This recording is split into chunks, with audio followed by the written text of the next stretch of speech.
The FBI is currently investigating the mysterious disappearance of a man in Texas, who allegedly bragged about stealing thousands of dollars from a Mexican drug cartel, to vanish without a trace just 2 hours later. On March 24, 2023, Eric Tadeo Ramirez entered a nightclub with an air of excitement, boldly boasting that he had just made $50,000 by ripping off the cartel Del Noteste, a notorious and ruthless criminal organization in Mexico. Ramirez thought he was safe on U.S. soil, but soon realized he had made a fatal mistake. This story echoes that of Ronald James Wooden, a cautionary tale of Americans who unwittingly endanger themselves by crossing paths with such dangerous cartels. In June 2013, Ronald James Wooden was stopped by what he initially thought was the police. But a sinking feeling soon took hold as he discovered these weren't real officers. They were henchmen for a powerful cartel. His life was about to spiral into a nightmare with no escape. Wooden and his wife, Carmen, originally from Mexico, had relocated to Tasco, a city known for its rich cultural heritage and distinctive silver jewelry.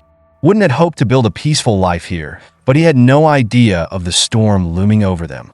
His dreams quickly turned to terror when a neighbor, who claimed to be an ex-cop and a member of a local drug cartel, began to threaten them, demanding a protection fee of 10,000 pesos every month.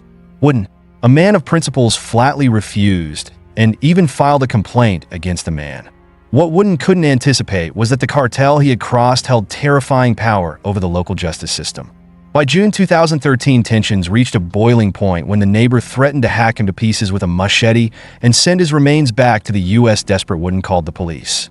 But when they arrived, instead of arresting the neighbor, they turned on him, accusing him of disturbing the peace and public intoxication, despite his insistence that he was completely sober.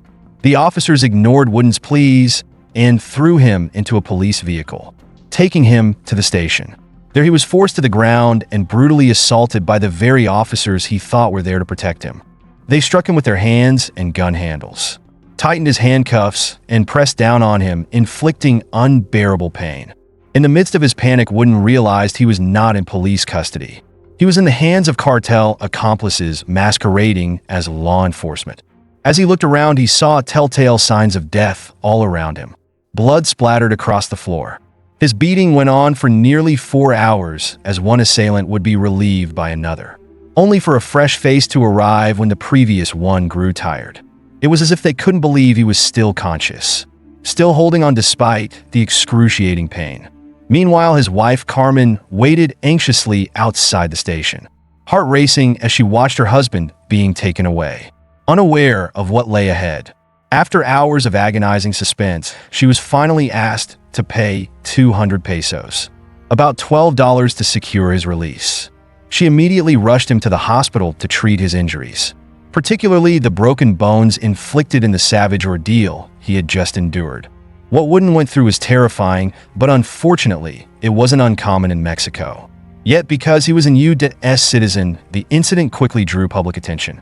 In 2013, a U.S. federal judge called for a criminal investigation into Wooden's beating, a rare move in a country where such abuses are often overlooked. A year later, the Guerrero State Human Rights Commission concluded that police in Tasco had unlawfully detained and brutally assaulted Wooden, later attempting to cover up the incident. Ronald James Wooden's story isn't just one of horror, but also serves as a stark lesson about the dangers of crossing paths with the criminal underworld, a misstep that many have paid for dearly. The former police chief of Tasco, Eruvio Salado Chavez, was later arrested on serious charges tied to organized crime and kidnapping connected to the Guerrero Unidos cartel. Federal authorities confirmed that this cartel was responsible for around 100 bodies found in mass graves around Tasco and the nearby city of Iguala. They also believed that corrupt local police handed over 43 missing university students in Iguala to Guerrero Unidos in 2014, with a strong possibility that the students paid for it with their lives. Initially, Wooden filed a criminal complaint seeking justice, but after receiving threats in the judge's office that they would turn him into a shadow, he was forced to withdraw it. The physical injuries were nothing compared to the constant fear that his life was in danger, especially after his equipment was stolen, leaving him constantly vigilant. Eventually, he and his wife had to leave Tasco, living in a state of perpetual anxiety, moving from place to evade danger. The injuries and financial strain from this ordeal left Wooden struggling to find work. Looking back, he realized just how narrowly he had escaped death. Meanwhile, the FBI was intensifying its investigation into the mysterious disappearance of a Texas man who had allegedly boasted about stealing thousands of dollars from a Mexican cartel and then vanished just 2 hours later. On the night of March 24th, 2023, in the stillness of the night, Eric Ramirez, with blood on his face, leapt from a moving truck heading toward the Mexican border. But then, as if pulled back by an invisible hand, he was dragged once more into the shadows. Realizing he had crossed paths with a foe that wouldn't be toyed with, his fate seemed sealed and death loomed over him. Eric Ramirez, a resident of Laredo, Texas, made a fatal mistake that night. Under the influence of alcohol and a misplaced sense of arrogance, he began boasting about a large heist. Not only did he brag to his friends at the party, but he also called a woman to proudly declare he'd stolen $50,000 from Cartel del Noreste, a notorious crime organization known for brutal acts and close ties to the Los Zetas gang. Cartel del Noreste, or CDN, is one of the most feared and aggressive criminal organizations in Mexico, infamous for extreme violence and brutal control over areas like Nuevo Laredo. With enemies he couldn't imagine, Eric had no idea that his boastful words would soon lead to a tragic end. Would his hubris lead him to his death, or could he escape the iron grip of this criminal empire? That question now remains a mystery swallowed by the darkness.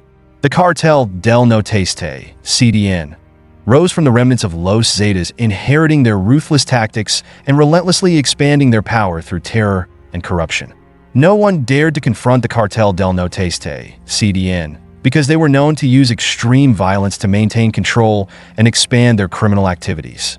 CDN didn't just engage in drug trafficking, they also operated dark businesses like extortion and human trafficking.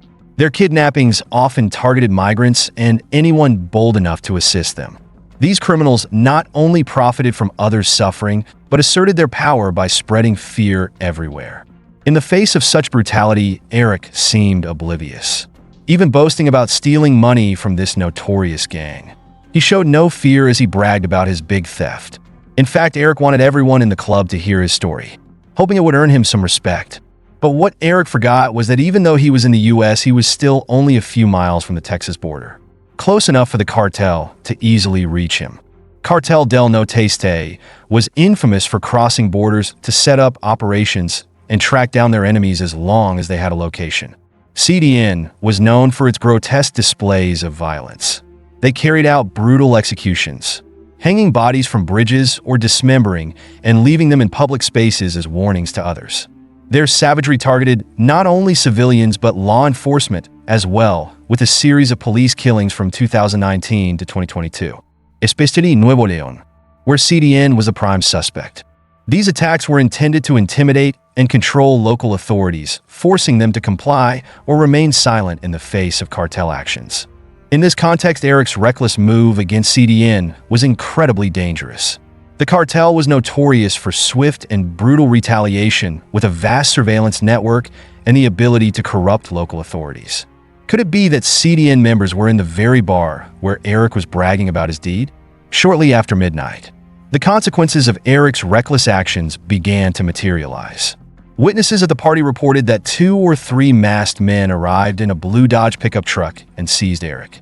They attacked him violently and dragged him into the vehicle. This truck was later identified as belonging to the mother of one of his kidnappers, Jonathan Cavriales. Eric had no idea that his carefree ambitions had morphed into a nightmare, where his arrogance became the cause of his tragedy. Now he was ensnared in the deadly grip of a cartel, where the price for bravado was life itself. 1 hour after the incident, security cameras captured a chilling scene. Eric, bloodied and desperate, struggling hopelessly to escape from the truck as it crossed the international bridge toward Nuevo Laredo, Mexico. But all his efforts were in vain as the ruthless kidnappers pulled him back into the vehicle. This disturbing video remains in FBI hands as crucial evidence for the case. On March 25th, 2023, overwhelmed by the events of the previous night, Eric's girlfriend and sister had no choice but to contact the police. Given the gravity of the situation and the involvement of a powerful cartel, the FBI quickly stepped in, launching an urgent investigation. Just 2 days later, the case saw a breakthrough when U.S. Customs and Border Protection agents apprehended Jonathan Cabriales as he re-entered the U.S. in the same blue Dodge pickup, the very truck used in the horrifying kidnapping. During questioning, Cabriales could not stay silent. He admitted his role and disclosed information about 3 other accomplices still at large. Though this arrest provided vital leads on cartel operations, but the anxiety over Eric's fate continued to mount. By April 2023, both U.S. and Mexican authorities had mobilized every available resource in their search for Ramirez. Yet despite large-scale search efforts and public pleas, Eric's whereabouts remained a mystery. The Cartel del Norte's notorious use of sophisticated evasion tactics only complicated the search, making it a challenging and relentless pursuit. To this day, Ramirez remains missing, a ghost within the cartel's shadows with fading hopes of recovery. Looking back to 2009, Benjamin LeBaron, an American living in Chihuahua, Mexico, dared to challenge the drug cartels to halt their operations. The consequences of his decision would become one of the most chilling events involving an American in the history of cartel violence. One Saturday, a convoy of 18 vehicles belonging to the LeBaron family made its way through town. The LeBarons were a Mormon family of American descent who had broken away from the church in the U.S. and relocated to northern Mexico, where they owned a farm and a lush pecan orchard. They had no ties to any local drug cartel, and the gangs had left them alone under an unspoken rule in Mexican organized crime. Americans were off limits to avoid unwanted attention from the government. But in 2008, the family's peace was shattered when one of LeBaron's nephews was kidnapped. The captors demanded a hefty ransom of $4 million. However, thanks to the family's wealth and connections, the government intervened, rescuing the boy without paying the ransom. While most people celebrated the safe return, LeBaron was furious, deciding it was time to act.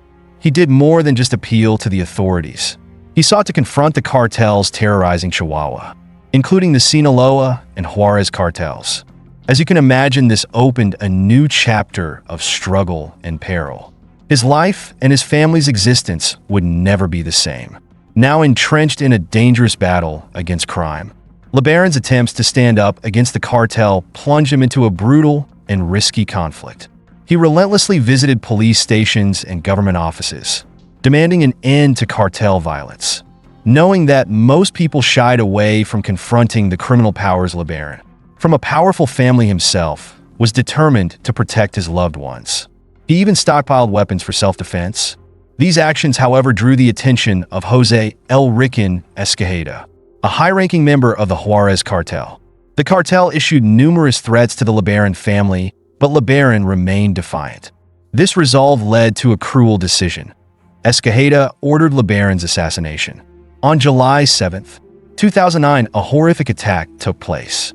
A convoy of black SUVs arrived at LeBaron's house, and from the vehicles, 15 armed men emerged, demanding he come outside. Shouts erupted from inside the house, but the terrified neighbors dared not intervene. All they could do was listen to the sounds of banging and the family screams. Luis Widmer, a relative of the LeBarons, heard the pleas for help and could no longer bear it. He immediately rushed to their aid. Tragically, his brave act led him to disaster. Both Luis and LeBaron were seized and taken to a desolate location 2 hours away from town. There they were mercilessly beaten and sentenced like criminals, executed by gunfire on the roadside. Their bodies were discovered just hours later, sending shockwaves through the community and making headlines in the local newspapers. The police responded swiftly, launching a series of raids and arresting several cartel members linked to the brutal killings. A few months later, the cartel boss was also captured. People thought this would be the end of the LeBaron family's ordeal, but they were wrong. The Juarez cartel wasn't ready to abandon its plans for revenge. 10 years after LeBaron's murder, on November 4th, 2019, the cartel struck the family again, this time with even more horrifying brutality. That morning, 3 women from the American branch of the LeBaron family, along with 12 children, were on their way to a wedding when they found the road blocked by members of La Linea, a major faction of the Juarez cartel. One woman stepped out of the car, raising her hands to identify herself, hoping the cartel mistook them for a rival group. But she was tragically mistaken. The gunman showed no hesitation, shooting her in the chest and then opening fire on the others. Only 6 people survived, all with severe injuries, and the attackers have never been pursued or apprehended. Once again, the LeBaron family found themselves in a struggle for survival, facing a ruthless war against cartel forces. Their fight wasn't just for survival anymore, but had become a battle for justice and to protect what remained of their family in a bloody world. Meanwhile, Dennis and Rose Carlson, along with another couple, ventured into the home of a drug lord in Guadalajara, unaware that their lives were about to take a tragic turn. These missionaries from Redlands, California, had moved to the city, hoping to continue their mission for the Jehovah's Witnesses. According to locals, Jehovah's Witnesses were welcomed warmly, even entering mountainous regions where cartel bosses hid, while others avoided dangerous areas. The missionary couple moved as if under a shield of protection, that likely due to the respect they garnered as Americans. However, things began to change when rumors spread that DEA agents were active in the city. From that moment on, all Americans became suspect. Unfortunately for this couple, they still believed they could weather the escalating violence in northern Mexico. But a nightmare awaited them. On December 2nd, 1984, Dennis and Rose decided to knock on the door of Ernesto Fonseca Carrillo, a notorious cartel boss. As they entered, they had no idea that death awaited inside. They encountered El Chapo, who at the time was just a feared cartel enforcer. Suspicion crept among the cartel members that the missionaries might be spies, leading to a series of horrific events. El Chapo attacked them, beating them until they bled.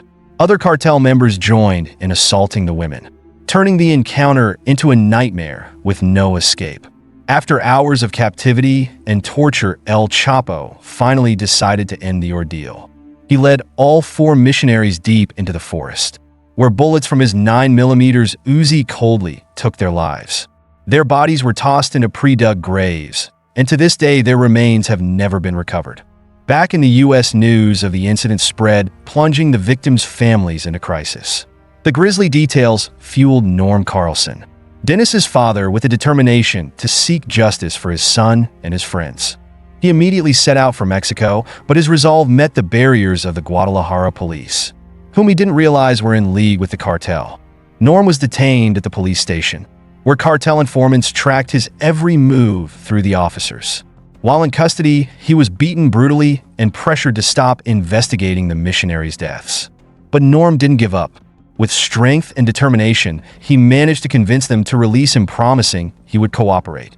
Norm's fight for justice for his son and the other victims had only just begun, but he was unaware of the looming dangers that awaited him. This would become a battle not just for truth, but also for his own survival in a criminal underworld fraught with peril. The case could have ended there, but an investigation into the death of another DEA agent, Enrique Camarena, opened a new, tragic chapter. On April 4th, 1985, 14 members of the Mexican military lost their lives in a brutal cartel purge. Drug lords Rafael Caro Quintero, Ernesto Fonseca Carrillo, and Miguel Ángel Felix Gallardo were captured in connection with the murder of the missionary couple and were sent to prison. Yet the war against the cartels was far from over. Behind these fierce battles was another figure, Barry Seal, a pilot for the Medellin cartel. He was assassinated by a machine gun burst in East Baton Rouge in April 1983. On March 28, 1984, Barry Seal embarked on an unimaginably dangerous mission to serve as a covert pilot for the Medellin cartel. This mission would place him at the center of one of the world's largest drug trafficking operations. Barry wasn't just any pilot. He was a former Trans World Airlines captain, gifted with exceptional skills and a thirst for adventure. Barry's connection with the cartel had been established in 1976, making him an essential component in its smuggling operations.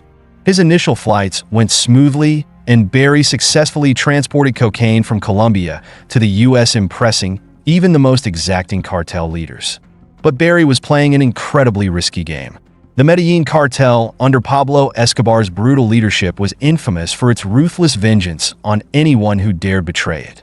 At that time, Pablo Escobar was one of the world's most powerful drug lords, having amassed a fortune of $30 billion and holding sway over the Medellin cartel. which supplied about 80% of the global cocaine market. His wealth catapulted him among the world's richest people, surpassing many legitimate businessmen. During those years, Barry Seal was making up to $500,000 per flight, transporting thousands of kilograms of cocaine from Colombia to the U.S. He developed a lavish lifestyle, gambling with his life to revel in the opulence money could buy. At times, he would smuggle as much as 10,000 to 15,000 kilograms of cocaine per trip. This vast drug influx not only enriched him, but also fueled the addiction crisis in the U.S., casting a dark shadow over a period marked by instability and violence. Each flight was a race against fate, as Barry knew death could come knocking at any moment.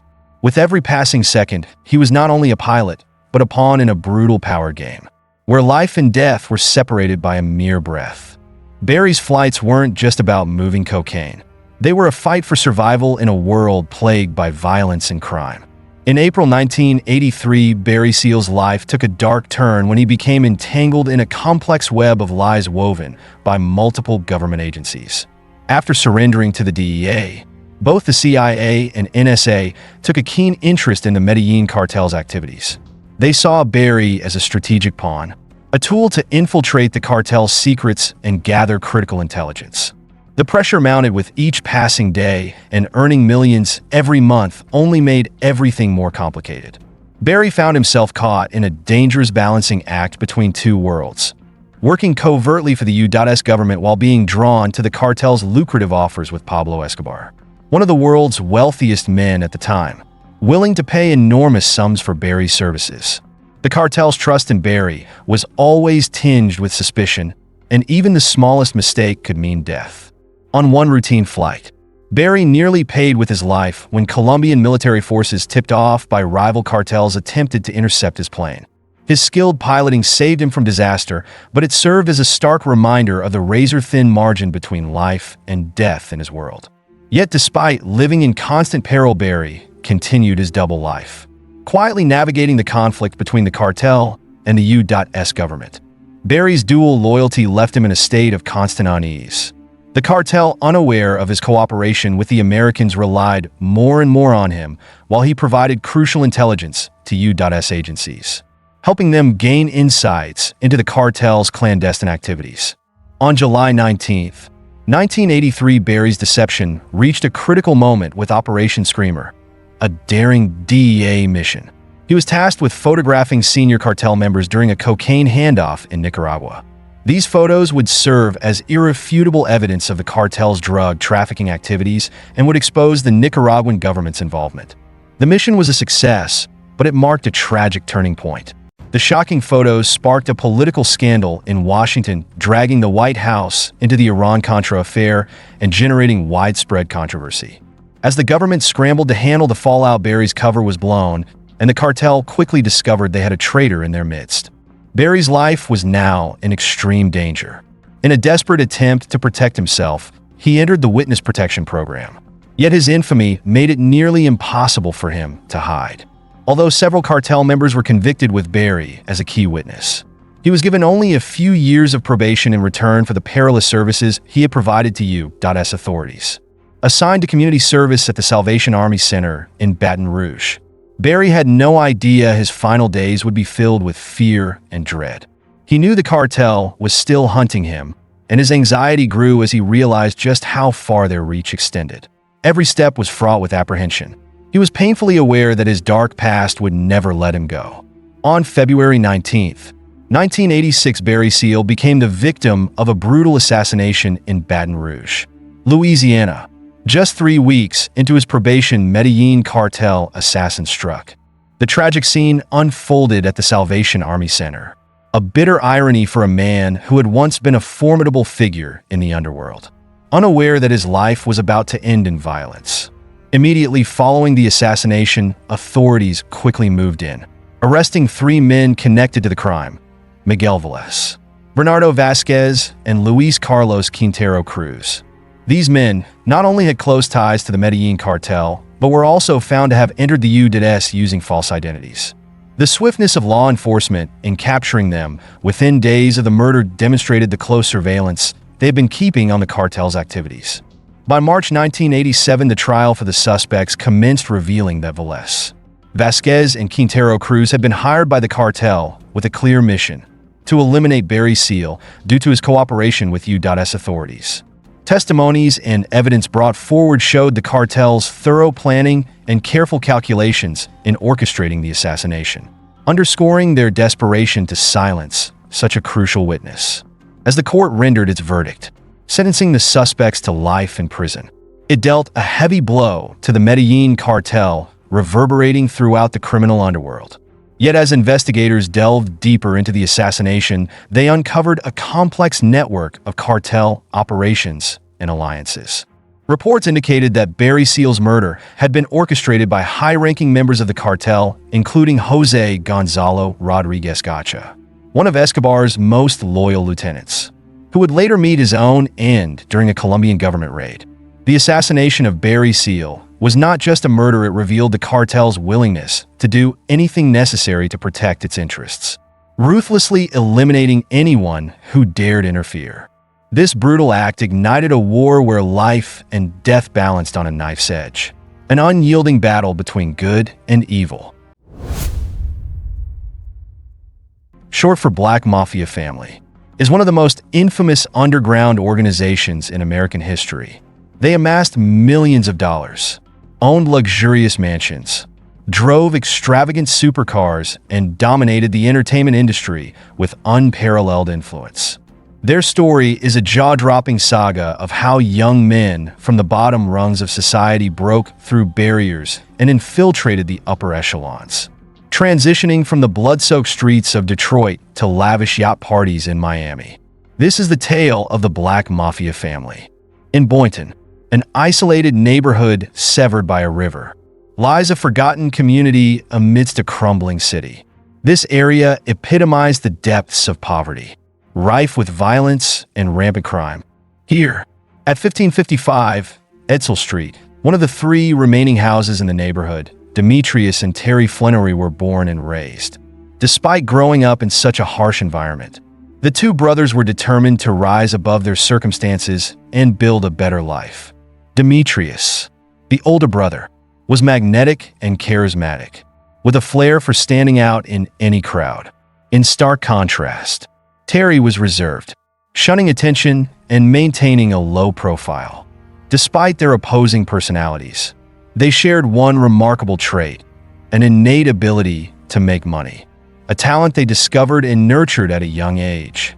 During their high school years, the brothers began dabbling in business, selling anything that could turn a profit. While both were skilled entrepreneurs, their approaches differed significantly. Demetrius thrived on networking, connecting with people, and making himself the center of attention. Terry, though quieter, was razor-sharp and incredibly cautious. These contrasting styles would lead them down an extraordinary path, a path paved with power and wealth that overshadowed everything else. Demetrius, later known as Meech, craved the spotlight, constantly boasting about himself and drawing others into his orbit, especially women. Terry, on the other hand, stayed in the shadows, avoiding the limelight and maintaining a humble, discreet demeanor.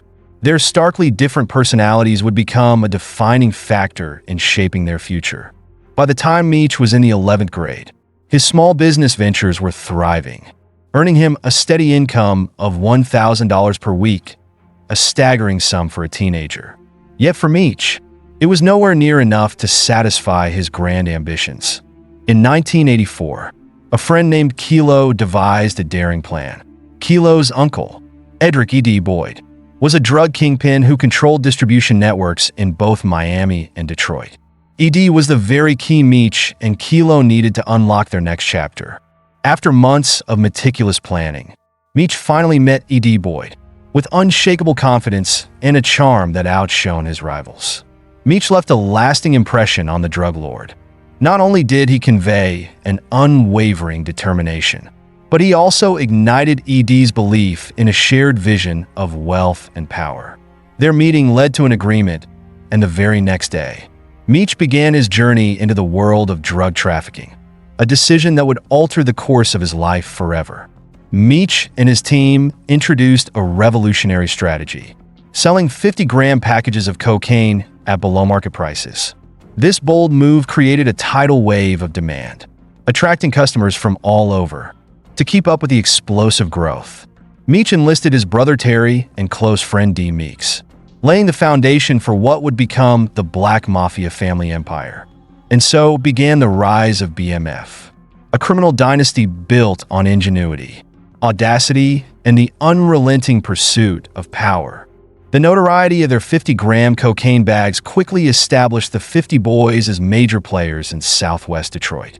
Word of their affordable, high-quality products spread like wildfire, drawing people from all over the city and even neighboring states who flocked to buy from them.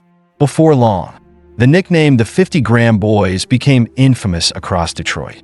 By early 1985, Big Meech had become wealthy beyond his wildest dreams. He sported a thick gold chain, donned luxurious fur coats, and drove flashy cars. Yet, in the treacherous world they inhabited, Meech's fortune could vanish in an instant. To maintain control and cohesion, E.D. Boyd, the group's mentor and supplier, held weekly Sunday meetings at his home. These gatherings served as a time for the 50 Boys to share meals and discuss the happenings on the streets. However, one recurring topic often turned these meetings tense: Meech's ostentatious behavior. E.D. repeatedly warned Meech that his flashy lifestyle, wearing extravagant jewelry, driving conspicuous cars, and constantly seeking attention, was a magnet for law enforcement and rival gangs. But Meech, driven by pride and an insatiable need to stand out, refused to change his ways. He wanted all eyes on him, even if it meant endangering the entire operation. Meanwhile, E.D. was embroiled in a long-standing feud with Leighton Simon, an infamous Detroit kingpin known as Leighton Beast. The animosity between E.D. and Leighton dated back to before the rise of the 50 Boys. Leighton controlled the 12th Street area, and though both men commanded respect in their territories, they had avoided direct conflict until 1985. In June of that year, tensions escalated during a high-profile boxing match at the iconic Caesars Palace in Las Vegas, a hot spot for the rich and powerful. Amid the glittering crowd of prominent figures, an unusual moment unfolded. Leighton Simon and Big Meech found themselves standing next to each other, their gazes locked in an unrelenting stare-down. Meech, never one to back down from a confrontation, felt disrespected when Leighton brushed past him in the bustling crowd. Though the initial contact seemed accidental, Meech interpreted it as an intentional slight. Finally, unable to restrain himself after another bump, Meech confronted Leighton. With piercing eyes, he stepped forward and said, "If you bump into me one more time, we're going to have a problem." Those words hung in the air, thick with tension, leaving the surrounding crowd uneasy. Leighton, who already despised E.D. Boyd, found new fuel for his hatred of the 50 Boys. This simmering resentment would soon ignite into a chain of violent events. In 1987, at just 15 years old, Terry Flenory began to make his mark on Detroit. Like his brother Meech, Terry wanted to carve out his own identity and earn recognition as a rising kingpin. He adopted the name Southwest T, a title that reflected his ambitions to dominate the region. On February 22, 1987, Terry was driving to his mother's house on 9th Street in a Corse. As a fierce snowstorm blanketed the streets, Terry parked his car and rushed inside to escape the biting cold. That urgency saved his life. Moments later, a gunshot rang out. Had Terry been just a second slower, the bullet would have struck his head. Instead, it grazed his eye, leaving him gravely wounded. His mother rushed him to the hospital, where doctors managed to save his life. Though he lost vision in one eye, news of the attack sent shockwaves through the 50 Boys. Furious and shaken, they were determined to retaliate, convinced that this brazen act of violence was orchestrated by Leighton Simon. Tensions within Detroit's criminal underworld reached a boiling point. But the chaos didn't end there. Just months later, Kilo, E.D. Boyd's nephew and a trusted member of the crew, was found dead in his truck. The circumstances surrounding his murder were shrouded in mystery, sending further ripples of fear and anger through the 50 boys.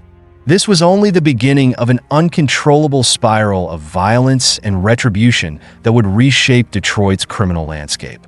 A pervasive sense of unease hung over Detroit, and as they walked the streets, members of the 50 boys were always armed. They knew that anyone could be an enemy and that their lives could be stolen in the blink of an eye. On May 3, 1987, around 30 members of the 50 boys were cruising in their luxury cars, blasting music along Woodward Avenue, near the Coney Island Diner, unaware that Leighton Simon lived nearby. When Leighton heard about the gathering, he wasted no time driving over with his brother. What followed was a violent confrontation between the two groups. The chaos was swift and brutal. Leighton Simon was shot 4 times in the back, but miraculously survived. However, his brother wasn't so lucky. Leighton had to watch the death of his closest family member, an image that would burn into his mind, fueling his hatred for the 50 boys and igniting his thirst for revenge. Meanwhile, the 50 boys felt invincible, having not only fended off the attack, but also walked away with a substantial sum of money. Big Meech, feeling untouchable, grew increasingly arrogant. In 1989, he decided it was time to prove once again that he was the strongest. On May 22, 1989, Meech came up with a bold idea. He threw a massive street party right outside Leighton's grandmother's house. The sound of loud music blared from the expensive cars, while laughter and chatter filled the air.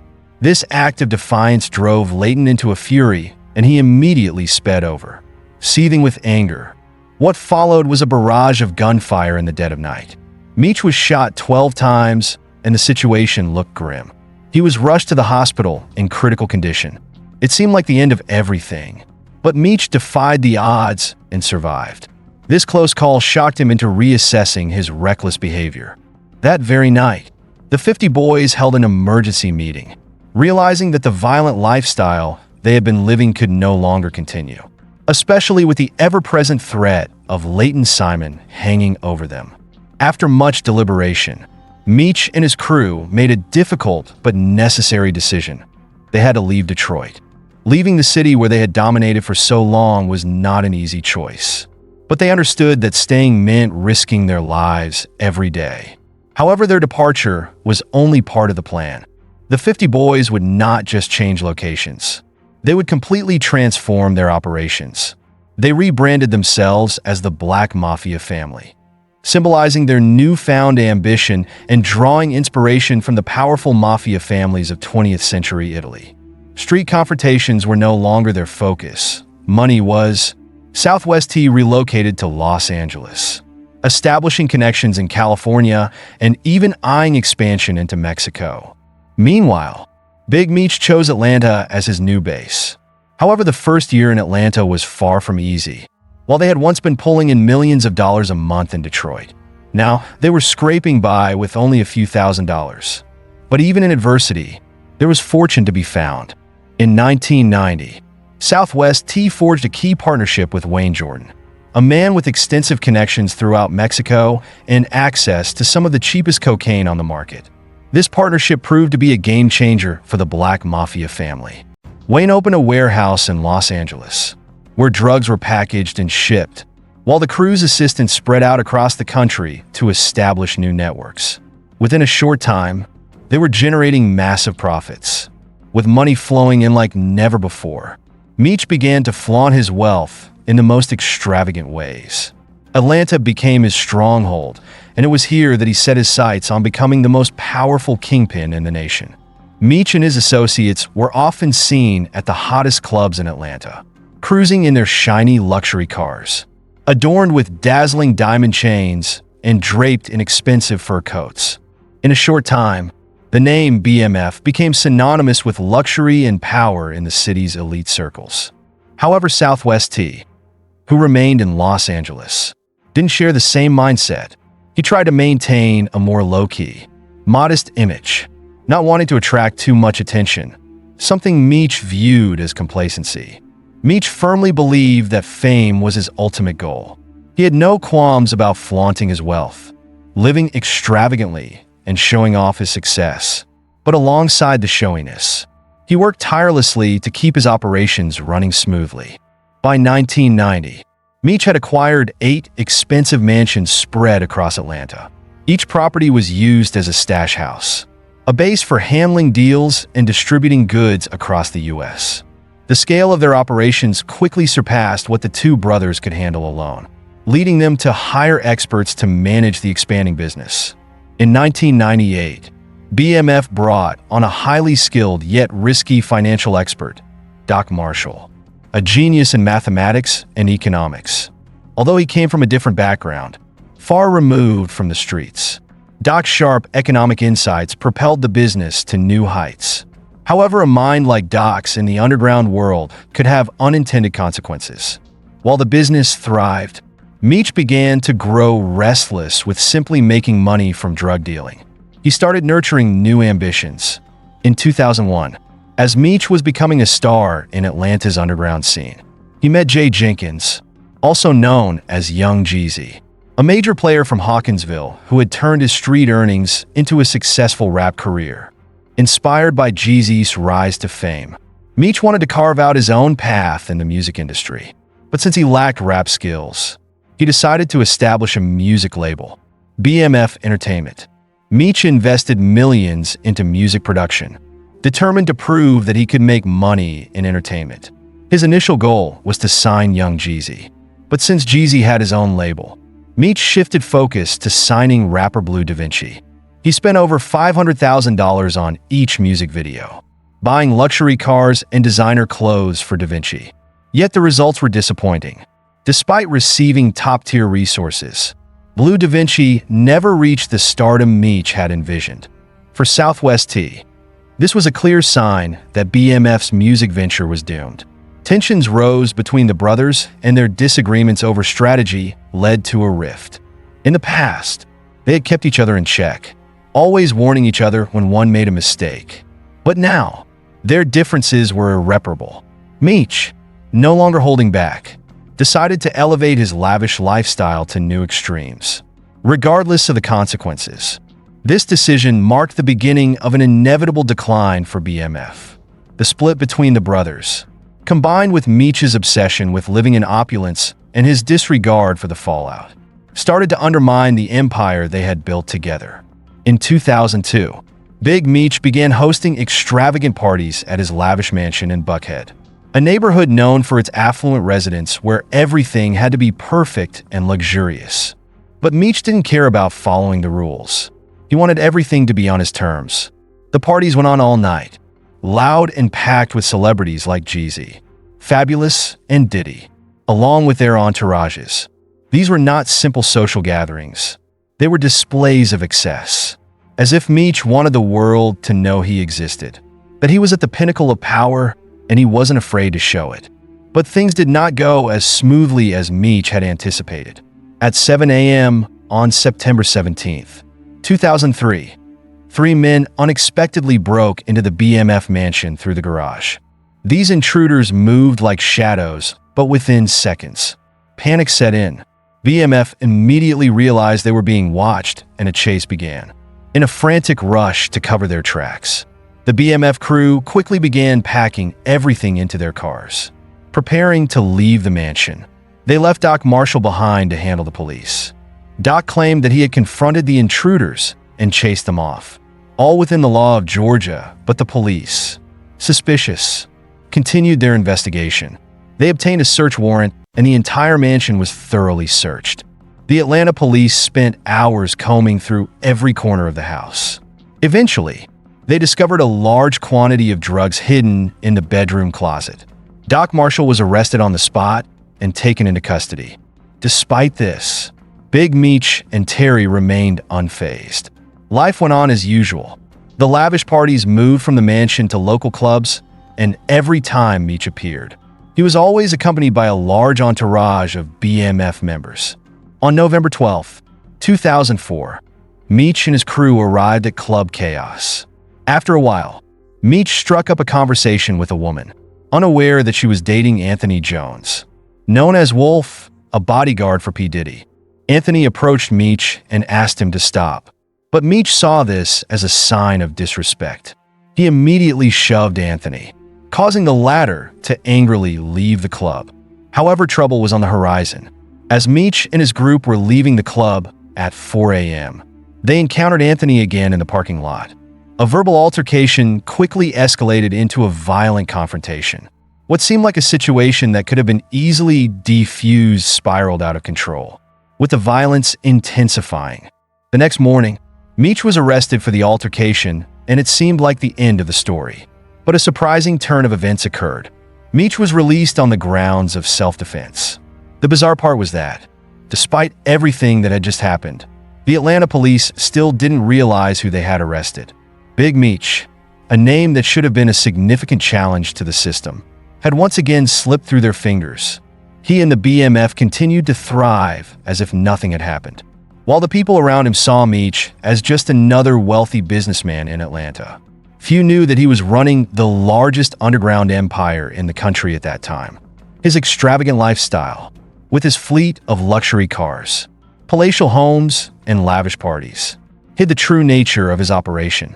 Although those around him saw no cause for alarm, the Drug Enforcement Administration, DEA, decided to investigate.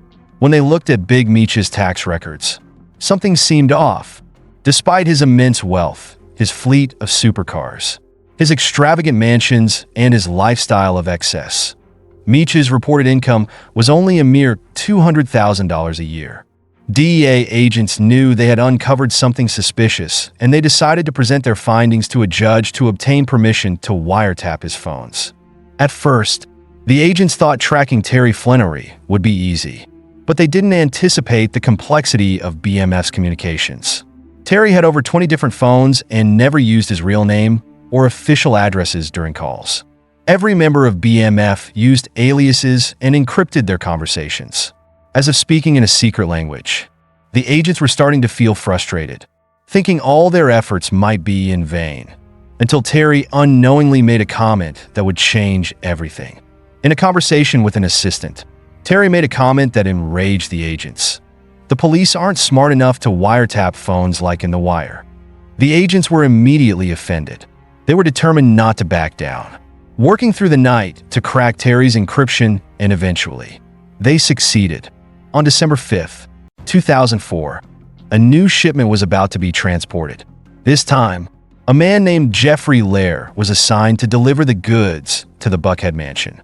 The car, filled with illicit items, was driven by Jeffrey and his girlfriend, headed for Louisville, Kentucky. What Jeffrey didn't know was that every one of Terry's phone calls had been monitored by the FBI, and they knew exactly when the shipment was going to take place. Instead of arresting him immediately, the agents devised a smarter plan. They contacted the Missouri State Police and instructed them to conduct a routine traffic stop on Jeffrey Lair. Though it seemed like just another routine stop, the agents had carefully planned it to ensure BMF would be none the wiser. When the car reached Florissant, Missouri, it was pulled over. Upon searching the vehicle, the police found all the evidence they needed. Jeffrey was arrested and, thinking it was no big deal, called Terry from the county jail. What he didn't realize was that this call was a trap set by the agents. In his conversation, he detailed everything, giving the agents exactly what they needed to take down BMF. At this point, half of the investigators wanted to arrest Terry immediately, hoping for a 10-year sentence. But the other half wanted something bigger. They wanted to take down the entire BMF empire. The lead investigator, who had been steering the case, believed he could shake Jeffrey's trust.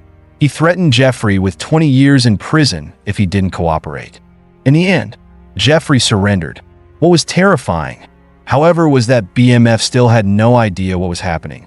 They thought it would take Jeffrey a long time to handle the situation, completely unaware that panic was slowly creeping through the organization. Meech and Terry were still living in a false sense of security, unaware that a storm was brewing. No one in BMF could have predicted what was coming next. On October 17, 2005, the FBI raided all 9 BMF mansions in Atlanta. But strangely, they found nothing. Every trace of evidence had been swiftly erased, almost as if BMF knew what was coming. At that point, The FBI was left with only wiretaps on Terry and Jeffrey Lair's phones. But they still didn't have enough to bring BMF down. BMF's lawyers believed that Terry would only face a 10-year sentence, which wasn't too severe. As for Meech, there was no solid evidence to tie him to any crimes. However, everything started to crumble in an irreversible way. Doc Marshall, a former key figure in the organization, unexpectedly testified against BMF.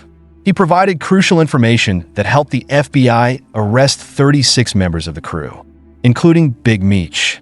This was the fatal blow. The BMF organization was completely crippled. The mansions, the luxury cars, the lavish parties, and all the glory vanished in an instant. Throughout the investigation, the agents couldn't believe the scale of BMF's operations. Some estimates suggested that BMF was making over $300 million a year from drug trafficking. But no one could have predicted that the empire would collapse so swiftly. In the end, Terry and Demetrius were sentenced to 30 years in prison. In 2020, Terry was released and Meech will be free in 2026. But the question remains, will they truly reform when they're released, or will they quietly return to their illicit ways? And what do you think truly led to the fall of BMF, Meech's flashy lifestyle? The organization's carelessness or the determination of the DEA? You know, when gang members are incarcerated, they often face terrifying consequences, paying the ultimate price for the actions they committed in the past. Inside prison, fear and anxiety about death loom constantly in their minds. A single mistake could mean the end of their lives. The story of the gang members below reveals just how much they live in fear and danger, in a place where death lurks at every moment. The tragic stabbing of Shannon Stillwell on December 10th, 2023, caused quite an uproar. Stillwell, a gang affiliate linked to rapper Young Thug in Atlanta, was stabbed multiple times by his fellow inmate Willie Brown inside the Fulton County Jail. Atlanta. This incident wasn't just an ordinary assault. It harbored layers of mystery beneath it. Life for gang members in prison is like a double-edged sword. On one hand, they might receive protection from their gang allies. On the other hand, they constantly live in fear, knowing their lives could be taken at any moment by members of rival gangs. This is the harsh reality of gang life behind bars. Regardless of the crimes committed, violence is a constant presence, and sometimes it ends in a brutal death. For Stillwell, it was like being thrown into a lion's den, forced to live and face the very enemies he had battled on the streets. Stillwell, also known as Shannon Jackson, was one of 5 defendants currently on trial alongside the famous rapper Young Thug, facing serious allegations. Stillwell was charged with conspiracy to violate the RICO Act and 2 counts of murder, including a 2015 drive-by shooting targeting a rival gang member. That shooting allegedly sparked a years-long bloody gang war. Although Stillwell insisted that YSL was not a gang, but merely a record label, his defense failed to convince his cellmate Willie Brown. On December 22, 2020, Brown was arrested on charges of murder and aggravated assault. A member of a rival gang, Brown had long-standing conflicts with YSL. His attack on Stillwell was merely a continuation of the bloody gang rivalry playing out within prison walls. On the night of the attack, Brown armed himself with a makeshift knife, approached Stillwell, and launched a brutal assault, stabbing him multiple times in the back and neck, nearly ending his life. Fortunately, the timely intervention of prison guards saved Stillwell, rushing him to the hospital in critical condition. For his savage act, Brown was charged with aggravated assault and possession of contraband in prison. Yet Stillwell seemed unbothered by these charges. It was as if he had resigned himself to the grim reality of prison life, fully aware that he had no chance of ever escaping it. Shannon Stillwell is currently recovering from a brutal attack. Regardless of the outcome of his trial, he has already experienced the harsh reality of gang life behind bars. Next comes the chilling case of Michael Torres, whose murder inside prison reveals a story more horrifying than anyone could have imagined. In July 2023, 2 inmates, 49-year-old Ray Martinez and 47-year-old Juan Angel Martinez, broke into Torres' cell and mercilessly stabbed him until he collapsed in a pool of blood. The attack was shockingly brutal. But what stunned everyone was that neither Ray nor Juan Martinez had any personal grudge against Torres. They were not members of any gang nor affiliated with drug cartels. So why did they commit such a savage murder? The answer might lie in Torres's own dark and bloody past. Torres joined the San Fer Street gang in San Fernando Valley during the early 1990s. Initially, he participated in petty crimes such as robbery, theft, and pickpocketing. However, in 1994, with the backing of Luis "Güero Buff" Flores, a co-founder of the Mexican Mafia, Torres officially became a member of the infamous drug cartel. It didn't take long before Torres was arrested and imprisoned. Yet instead of rehabilitating, he saw prison as an opportunity to expand his influence, forging bloody alliances and diving even deeper into the criminal underworld. Upon his release, Torres showed no signs of reform. Instead, he continued collaborating with Mexican drug cartels, smuggling goods across the border, and furthering the life of crime he had chosen. Inevitably, Torres found himself back in prison, this time, never to walk free again. While at Men's Central Jail, Torres decided to represent himself in court despite having only a 5th grade education. Although it seemed foolish, this move was actually calculated. By dragging out his trial, Torres extended his stay in the jail, where he controlled drug transactions among inmates and collected taxes from them. However, his growing power turned him into an abusive tyrant. He raised taxes on other gang members and mistreated them, creating a long list of enemies. Eventually, these adversaries began plotting his demise. On that fateful day, at 9 a.m., Ray and Juan Martinez snuck into Torres' cell and repeatedly stabbed him, ending his life in a gruesome fashion.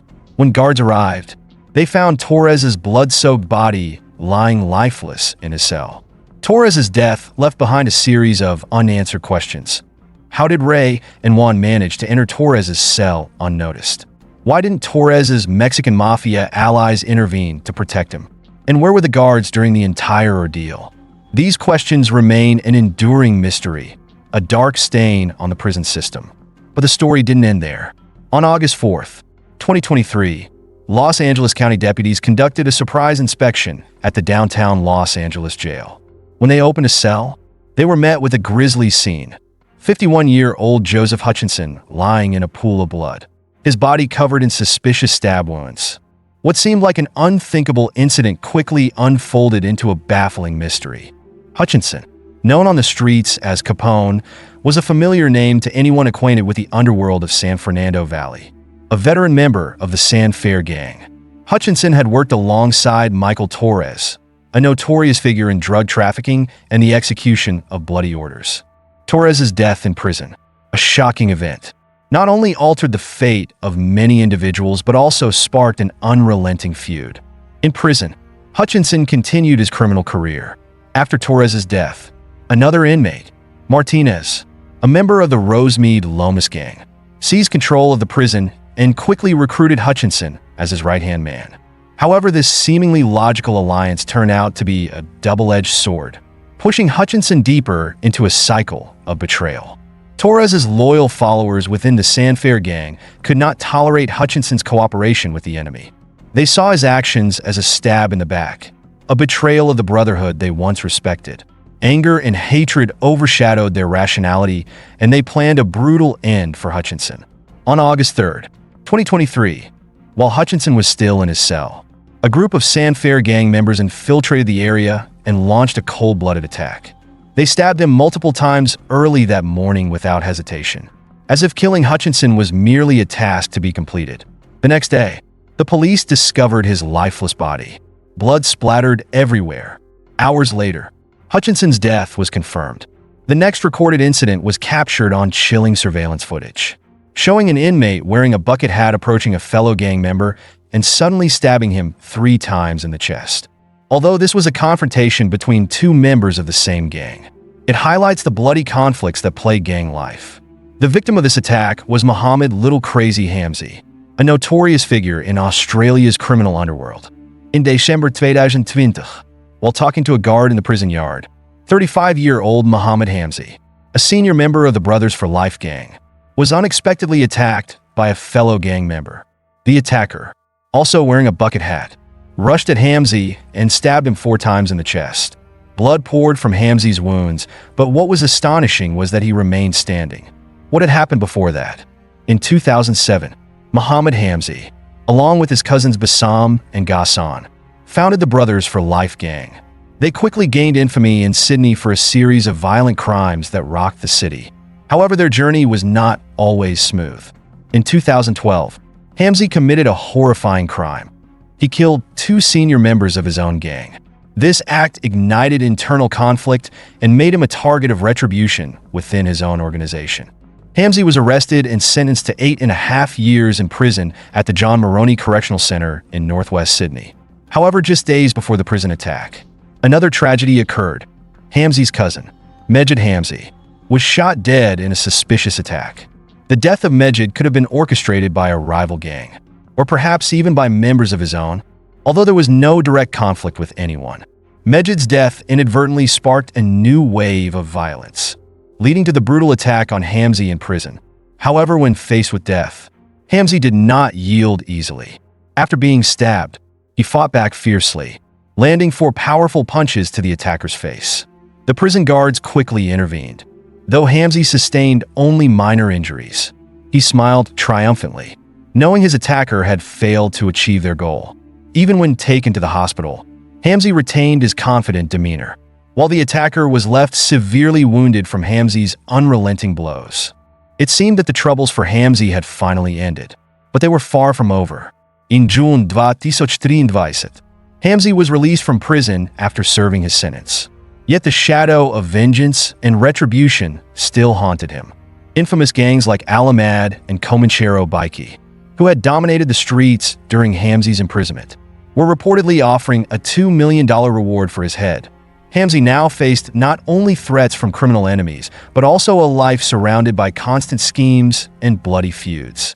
His world had become a deadly cycle, where every step could lead to death, and even the closest of allies could turn into dangerous foes.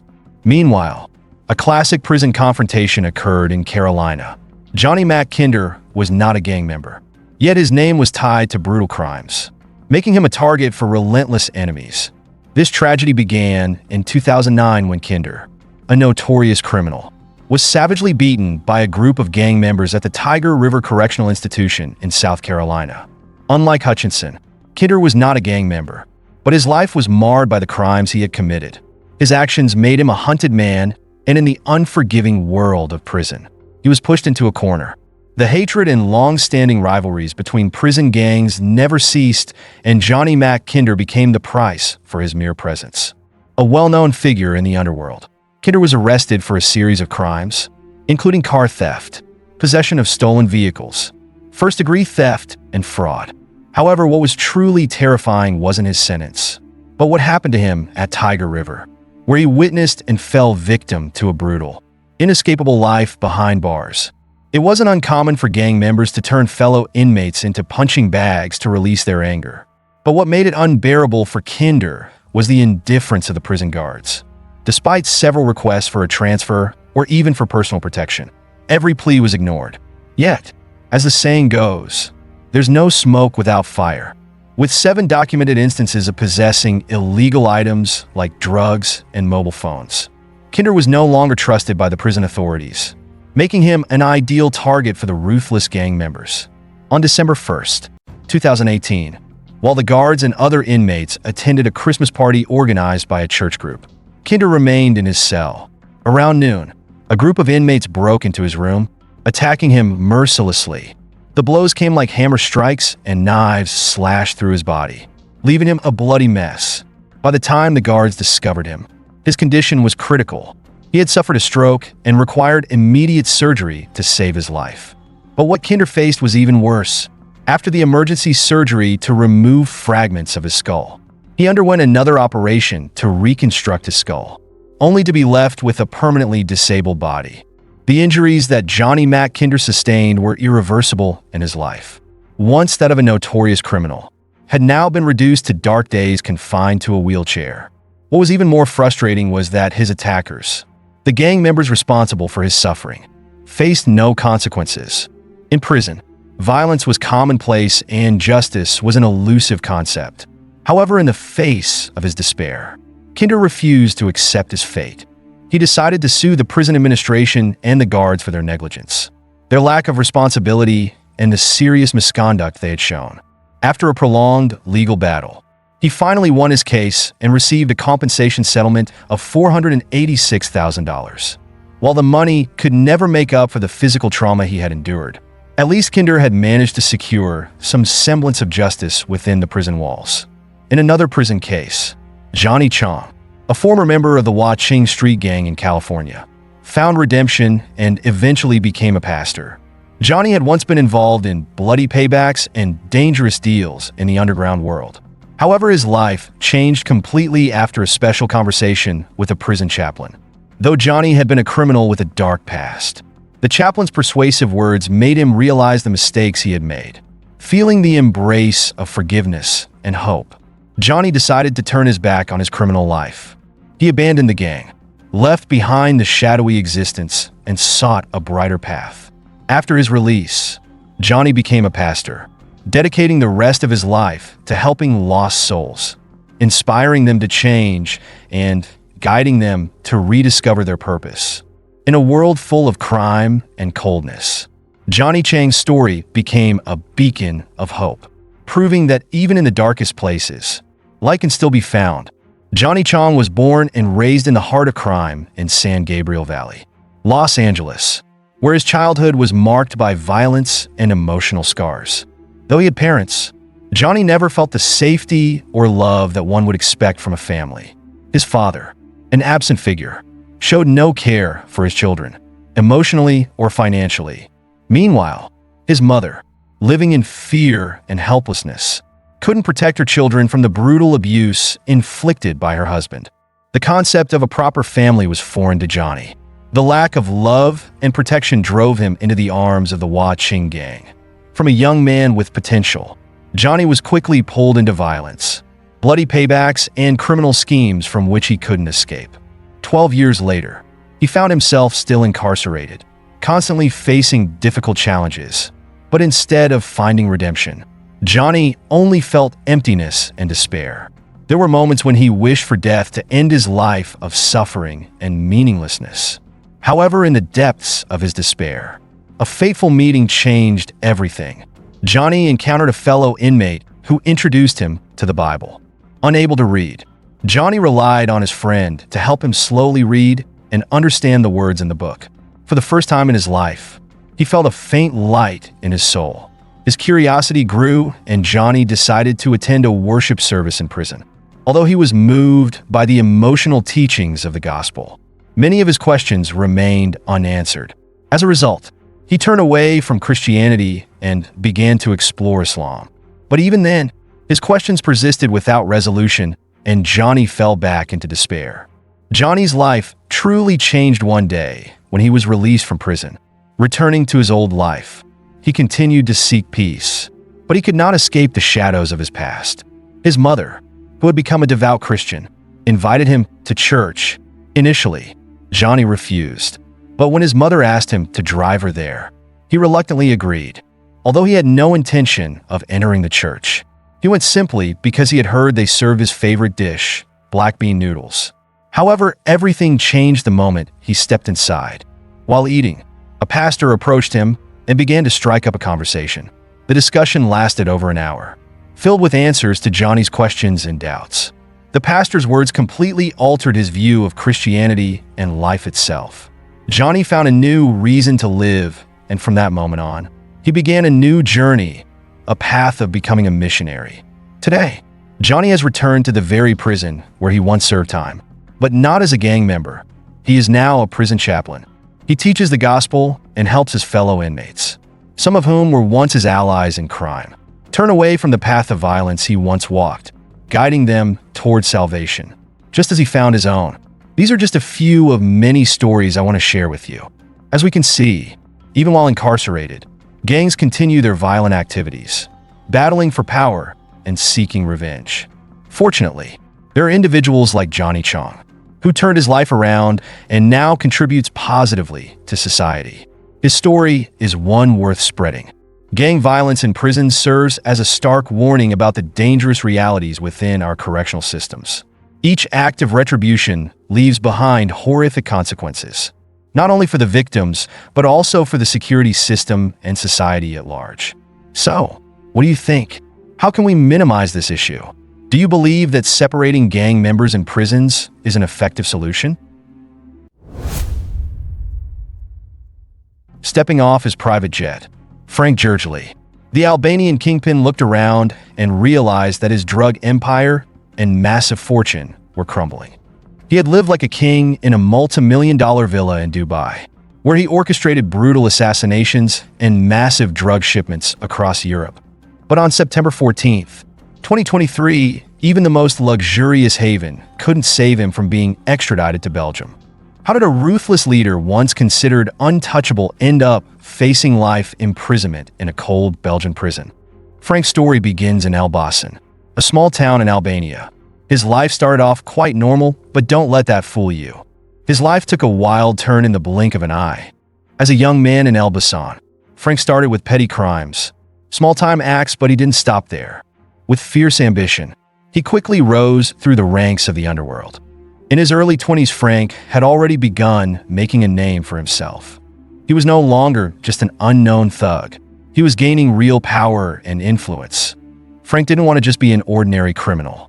He wanted to control everything. And so he formed the Kopcha clan, a brutal and tight-knit criminal group. This was no ordinary gang. It was a well-organized crime family like a real mafia. They engaged in all kinds of activities from drug trafficking to arms smuggling and money laundering.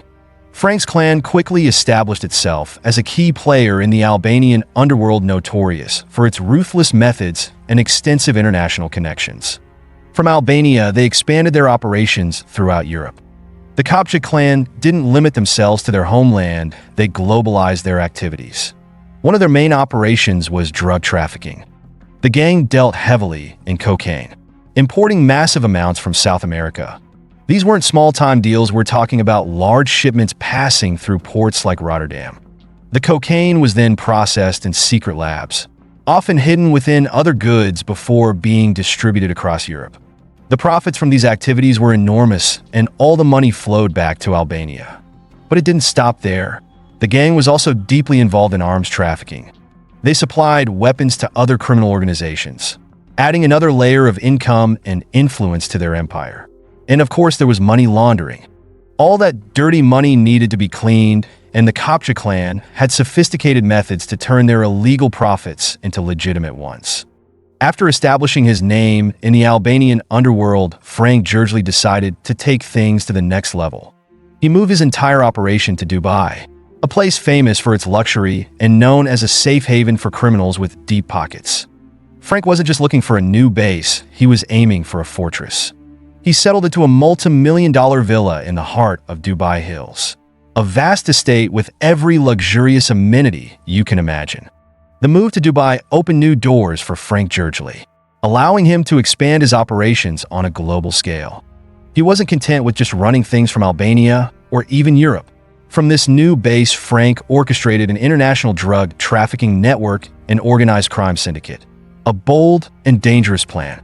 Life in Dubai was a stark contrast to the grimy streets of Elbasan, where Frank had started his criminal career. He lived like a king in his luxurious villa, a testament to both his success and ruthlessness. This was no ordinary house. It was built entirely to his liking, becoming a symbol of Frank's power and influence. With starting prices at 1.5 million euros for a 4-bedroom villa, the cost could skyrocket to 7.8 million euros for a 7-bedroom villa. Frank's home was among the most expensive of them all, a palace befitting a drug kingpin. At this point, everything seemed to be going well for Frank. While he enjoyed his lavish life, his operations ran like a perfectly oiled machine. The cocaine trade became his largest source of income. His gang processed the drugs in secret labs spread across Europe before distributing them to dealers throughout the continent. Profits from these deals flowed back to Albania, funding countless other criminal activities. But Frank wasn't just sitting back and counting money. He was a ruthless strategist, ensuring that his empire ran smoothly. He kept a low profile in Dubai, rarely involving himself in the dirty work. Instead, he directed all operations from the shadows, using encrypted messages and trusted lieutenants to manage day-to-day affairs. His network of assassins was always ready, and anyone who dared to cross him or his gang was dealt with swiftly. At least 9 assassinations were attributed to Frank, although he rarely got involved personally. The luxury and security of Dubai made Frank feel untouchable. He mingled with the elite, blending into powerful social circles while still running one of Europe's most feared criminal organizations from his fortress in Dubai Hills. Yet when you stand at the top of the food chain, fierce competition is inevitable. He found himself embroiled in one of the most brutal wars in organized crime history, a bitter feud between Frank Gurgely's Kapcha clan and the Ali Bey clan led by Artie Spahi. The flame of hatred ignited when a massive cocaine shipment suddenly disappeared in the UK. This wasn't just any shipment, it was an enormous stockpile, and when it went missing, both gangs pointed fingers blaming each other. You might wonder, how were these two gangs so tightly connected over a single shipment? Well, Frank Gurgely's Kapcha clan, known for its deep involvement in the international drug trade, had a strong presence in Europe's cocaine market. Meanwhile, Artie Spahi, the ruthless leader of the Ali Bey clan, also had powerful operations based in Elbasan, Albania, and wielded significant influence. In the world of drug trafficking, the loss of this shipment was a major disaster, and its disappearance was enough to spark a violent and bloody confrontation between the two mighty forces. Artie Spahi wasn't just an ordinary gangster, he was a key figure in Albania's underworld, notorious for his brutal tactics and vast criminal network. The Ali Bey clan, like the Kapcha clan, had a strong presence in both Albania and Europe, making them formidable rivals. Their reputations and operations were at stake, and the blame game over the lost cocaine shipment led to an all-out war, marked by escalating violence and a series of killings. Both gangs were deeply involved in international drug trafficking, and the stakes were incredibly high. Under the ruthless leadership of Frank Gurgely, the Kapcha clan became infamous for its savage methods. Meanwhile, the Ali Bey clan, led by Artie Spahi, was no less ruthless and determined to maintain its dominance. The feud quickly became personal, and the unprecedented violence it unleashed was unlike anything before. During this tense period, the Ali Bey clan began shifting its operations from Elbasan, Albania, to the chaotic streets of Brussels. They were not simply seeking a new market, they needed a safe place to operate without pressure from law enforcement. Belgium's bustling port cities and their strategic locations provided exactly that. Moving to Belgium wasn't just about escaping Albanian authorities, it was also about seizing new opportunities in Europe's lucrative drug market. Brussels became the perfect hub to distribute cocaine across the continent, opening doors to highly profitable deals. The Ali Bey clan established a base in Molenbeek, an area notorious for criminal activities, where they could blend into the community, recruit local criminals, and secure a strong foothold. They quickly built a closed system with safe houses, drug processing labs, and a dense network of dealers. However, their rivals, the Kapcha clan, led by Frank Gurgely, didn't lag behind, expanding their operations into Belgium as well, setting the stage for a brutal showdown. One of the most shocking events in this deadly feud occurred on November 27, 2020, when Artie Spahi, the key figure of the Ali Bey clan, had just left a cafe in Brussels. As night fell, he likely thought he was safe, but as soon as he stepped outside, a black Volkswagen Golf GTI sped toward him. Before he could react, an assassin leaped out and opened fire with a machine gun. The roar of gunfire echoed as 18 shots were fired, hitting Artie Spahi 8 times, and he collapsed instantly, his lifeless body lying motionless on the sidewalk. The investigation into this murder revealed the depth of the feud between the two gangs. The original plan wasn't just to kill Artie Spahi, but to wipe out his entire clan. 2 assassins involved in the killing were later captured in Spain and Germany, highlighting the widespread nature of this bloody conflict. The level of violence was truly shocking, even by the harsh standards of Brussels' underworld, yet this was just one of many assassinations linked to Frank Gurgely. He was connected to at least 9 organized killings, 6 of which occurred in Albania, further cementing his reputation for brutality. The assassination of Artie Spahi did not stop with his death. The blood feud between the two clans only escalated. Both sides were heavily armed and ready to take extreme measures to assert their power. The Ali Bey clan, notorious for its ruthless tactics, carried out retaliatory attacks, fueling an ongoing spiral of violence. 4. Frank Gergely. The assassination of Ardit Spahi sent a clear message. He was untouchable, and anyone who dared to cross him or his gang would pay in blood. While Frank basked in the glory of his drug empire, law enforcement was closing in on him. Encrypted messages from Sky ECC revealed Gergely's involvement in these killings. The encrypted communications provided chilling insights into his operations, including images and videos of torture and assassinations.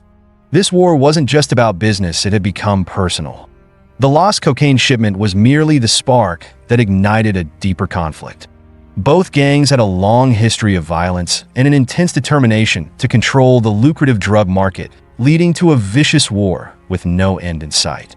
Brutal assassinations, ruthless tactics, and the international scale of their criminal activities made this feud one of the bloodiest conflicts in the world of organized crime. From here, we dive into a thrilling and suspenseful investigation leading to the downfall of Frank Gergely.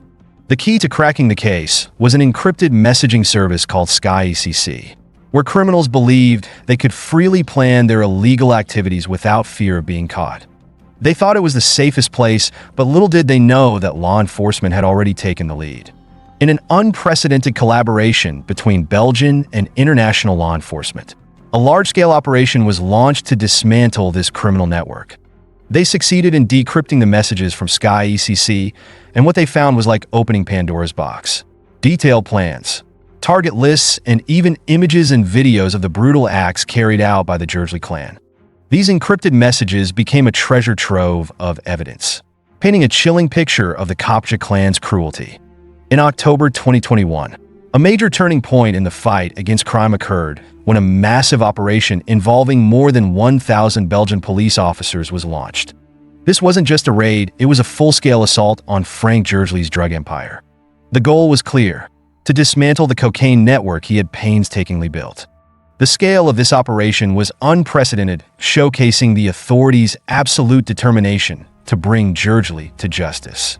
The raids uncovered 11 cocaine processing labs and 5 cannabis farms, all set up on an industrial scale, handling tons of drugs. More than 32 tons of cocaine were seized, along with luxury villas, expensive cars, and apartments worth over 7 million euros. This was a powerful blow to Gergely's drug operations, sending a clear message that law enforcement was not playing around. But this wasn't just about drugs. The operation also led to the arrests of numerous gang members. The court is set to witness the largest drug trial in Belgian history, with 142 defendants to face charges in the Justitia building. The trial is expected to last 5 months, with Gergely at its center. The evidence against him is undeniable. The messages from Sky ECC exposed not only his drug operations, but also his involvement in multiple assassinations. Investigators found gruesome images of torture and executions, all pointing to Gergely as the mastermind. It was clear that he wasn't just a drug lord, but also a ruthless murderer, ruling through fear and violence. On June 16, 2023, the Federal Prosecutor's Office officially requested Gergely's arrest and extradition from the United Arab Emirates. Thanks to an extradition treaty signed in December 2021, Belgium had a solid legal basis to bring Gergely back to face justice. He was finally arrested in Dubai on September 14, 2023, and extradited to Belgium, marking the first time a drug criminal had been sent back from Dubai under this treaty. Now Gergely sits in a Belgian prison, his empire in ruins and his future uncertain. The investigation and the operation against him stand as a testament to the power of international cooperation and the determination of law enforcement to bring down one of the most notorious drug lords of our time. This is a story of encrypted messages, large-scale police operations, and the relentless pursuit of justice that ended Frank Gergely's reign of terror. His downfall is not only a victory for the law, but also a reminder to other criminals that no place is safe when the law is determined to hunt them down. When you think of drug production, you probably imagine criminal gangs in remote areas like Mexico or other Latin American countries, right? But have you ever considered that highly sophisticated crystal meth could be produced right in the Netherlands? A man calling himself Pablo Escobar now faces serious charges for allegedly bringing advanced drug manufacturing techniques from Mexico to the Netherlands, right to places you'd never suspect. To understand his story, we need to go back to 2006 in Dallas, Texas. At that time, a Mexican man named Pavel entered into a plea deal after being charged with methamphetamine production and distribution, as well as being part of a notorious crime organization. He was sentenced to 9 years in prison, followed by 5 years of probation. Once released, Pavel didn't waste any time. He set out for Turkey, traveling through the Balkans and into Belgium, eventually settling in The Hague, Netherlands around 2015, accompanied by his younger brother, Jorge. Just a year later, in 2017, reports suggested that Pavel and Jorge had resumed their familiar business from back home: methamphetamine production and distribution. Under the alias Pablo Escobar, Pavel established drug operations across the Netherlands. For those who may not know, methamphetamine, often called crystal meth, is typically sold in crystal or powder form. It's an extremely addictive drug that provides users with an intense euphoria, much longer lasting than other stimulants. This makes it particularly dangerous. Producing this drug requires complex techniques and a substantial amount of knowledge and experience. This challenge only increases its appeal to drug trafficking organizations, as the profit margins for crystal meth far surpass those of cocaine. Although demand in Europe hasn't yet peaked, it's rising quickly, and Pavel and his brother were determined to dominate this market and amass wealth at an alarming rate.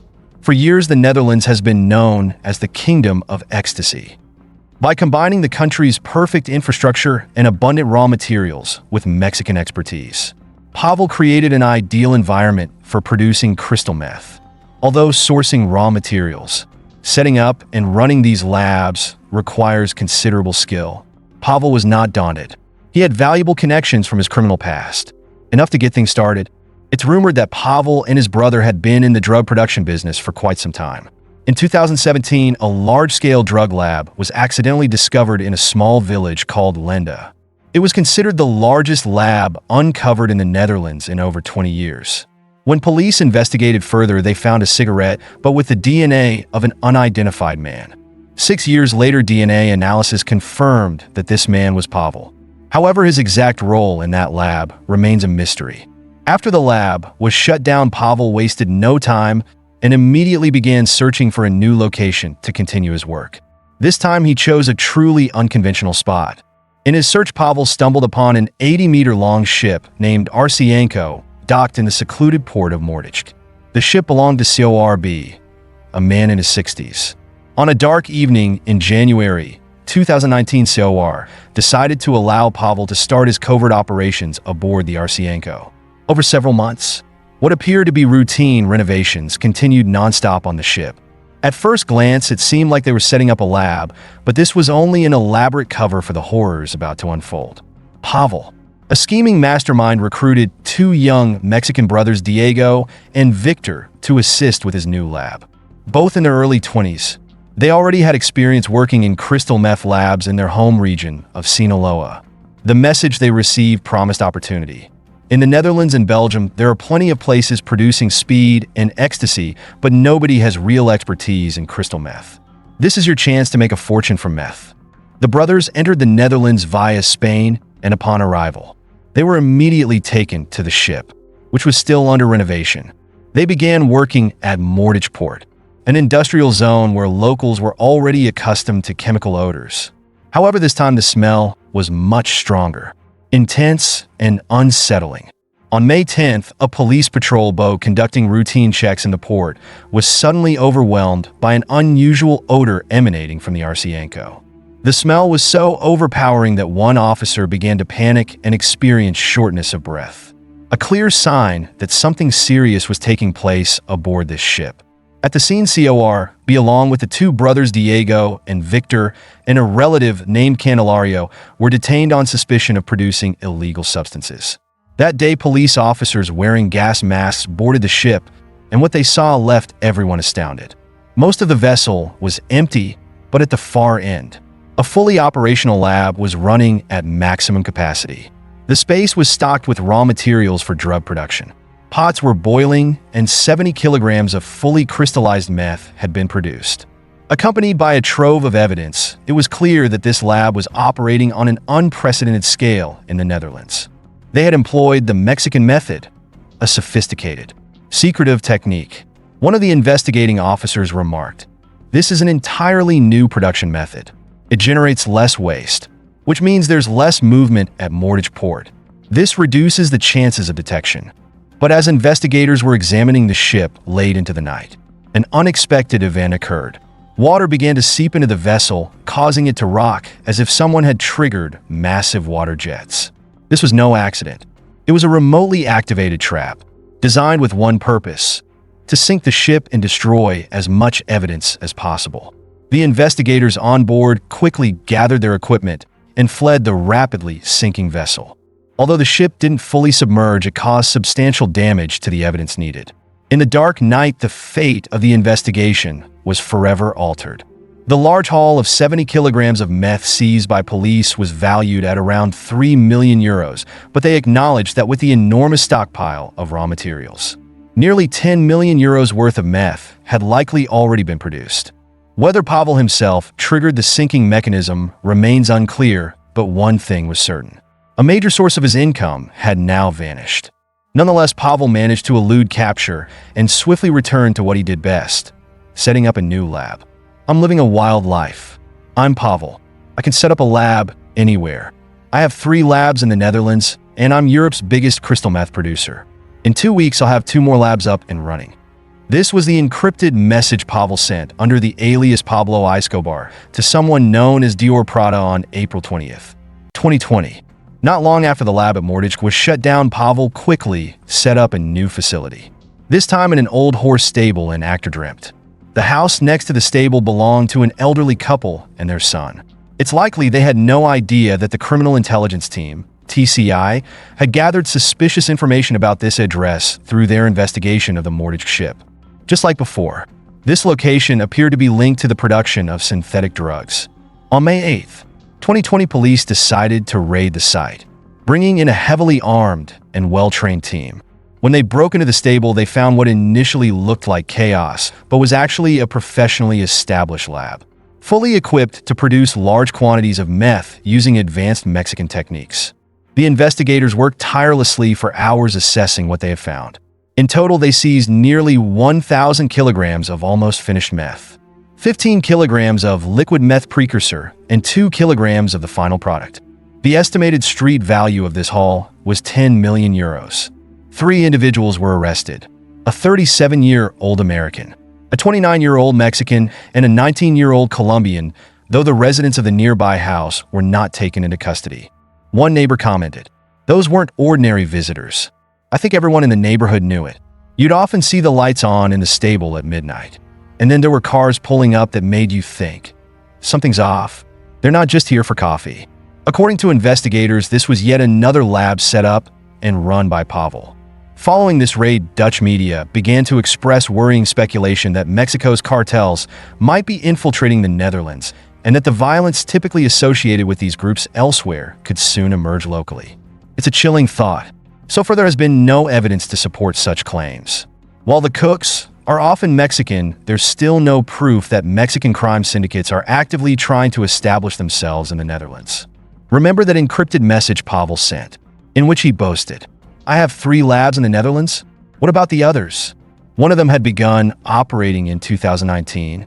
Erikar, the property owner, was approached by someone claiming to represent the television production company Talpa, who expressed interest in renting a warehouse next to Eric's villa for a secret project. The supposed representative even requested Eric sign a non-disclosure agreement, NDA, preventing him from discussing this mysterious project. Eric agreed to lease the warehouse provided payment was made in cash to ensure discretion. Everything went smoothly at first, but tension soon arose. Suddenly, Eric was banned from entering his own warehouse and was instructed to stay quiet and not interfere with the activities inside. 2 Mexican men decided to stay on his property around the clock, monitoring his movements. They threatened him by showing him pictures of his family, warning, "Anyone who talks will be silenced." Meanwhile, inside, the warehouse production continued at a frantic pace. After 8 months of constant activity, one of Pavel's labs finally shut down.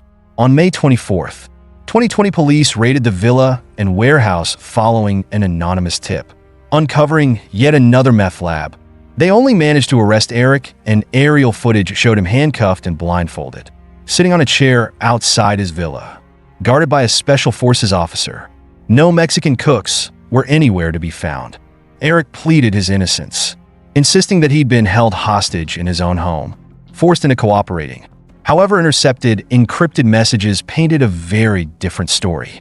The people working in the lab, whom they referred to as farmers, frequently mentioned him. The farmer needs to fetch 100 liters of oil B and can come and go as needed. Other messages read, the farmer learns quickly. He checks and measures. He's earning $25K a month. It seemed that Eric was not only renting out his warehouse, but was actively involved in the drug production process. There's a Mexican in the Netherlands looking for a remote location to set up a drug lab.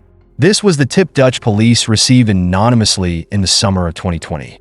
It was vague, but enough for them to take seriously. Investigators tracked down the phone number of a mysterious Mexican man they suspected might be Pavel. They decided to follow this individual by tracing the signal towers the phone connected with. Finally, on July 16th, 2020, they tracked the phone signal to an IKEA store in Delft. Security footage there showed two men, who appeared to be South American, buying large pots and pans.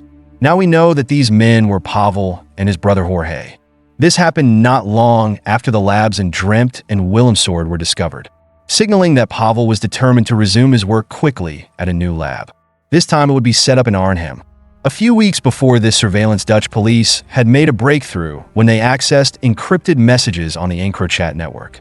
They gained access to millions of messages sent by criminals who had smugly assumed they could communicate freely under fabricated aliases. Now police began combing through each message, piecing together information to match identities, and they succeeded.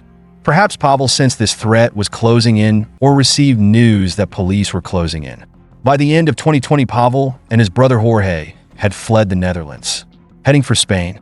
Interestingly, the police tracked their every move and even knew exactly which flight they'd be on, yet for some reason chose not to apprehend them.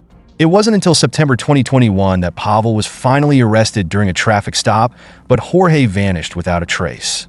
After being arrested in Barcelona, Pavel was extradited to the Netherlands on September 17th, 2021. Prosecutors there are working relentlessly to ensure he receives a severe sentence. On September 20th, 2023, at the Oostburgban courthouse, he was formally charged for his role in leading a large-scale meth production and distribution operation, establishing at least 5 labs and laundering money. Prosecutors have requested a maximum sentence of 16 years in prison. A spokesperson addressed the media after the hearing, given the defendant's role as the leader of a criminal organization, his involvement in 4 labs, his exportation of meth to Germany, along with his severe prior record in the U.S., the maximum sentence allowed by law is appropriate in this case. On November 29th, the final verdict was announced, with judges agreeing with the proposed punishment. They concluded that Pavel had provided the expertise, skills, and manpower for 4 labs, although his involvement in a 5th lab in Arnhem remained unproven. In the end, the court sentenced him to 14 years and 10 months in prison instead of the requested 16 years. The Arnhem lab they referenced had been raided by a heavily armed Special Forces team on April 9th, 2021.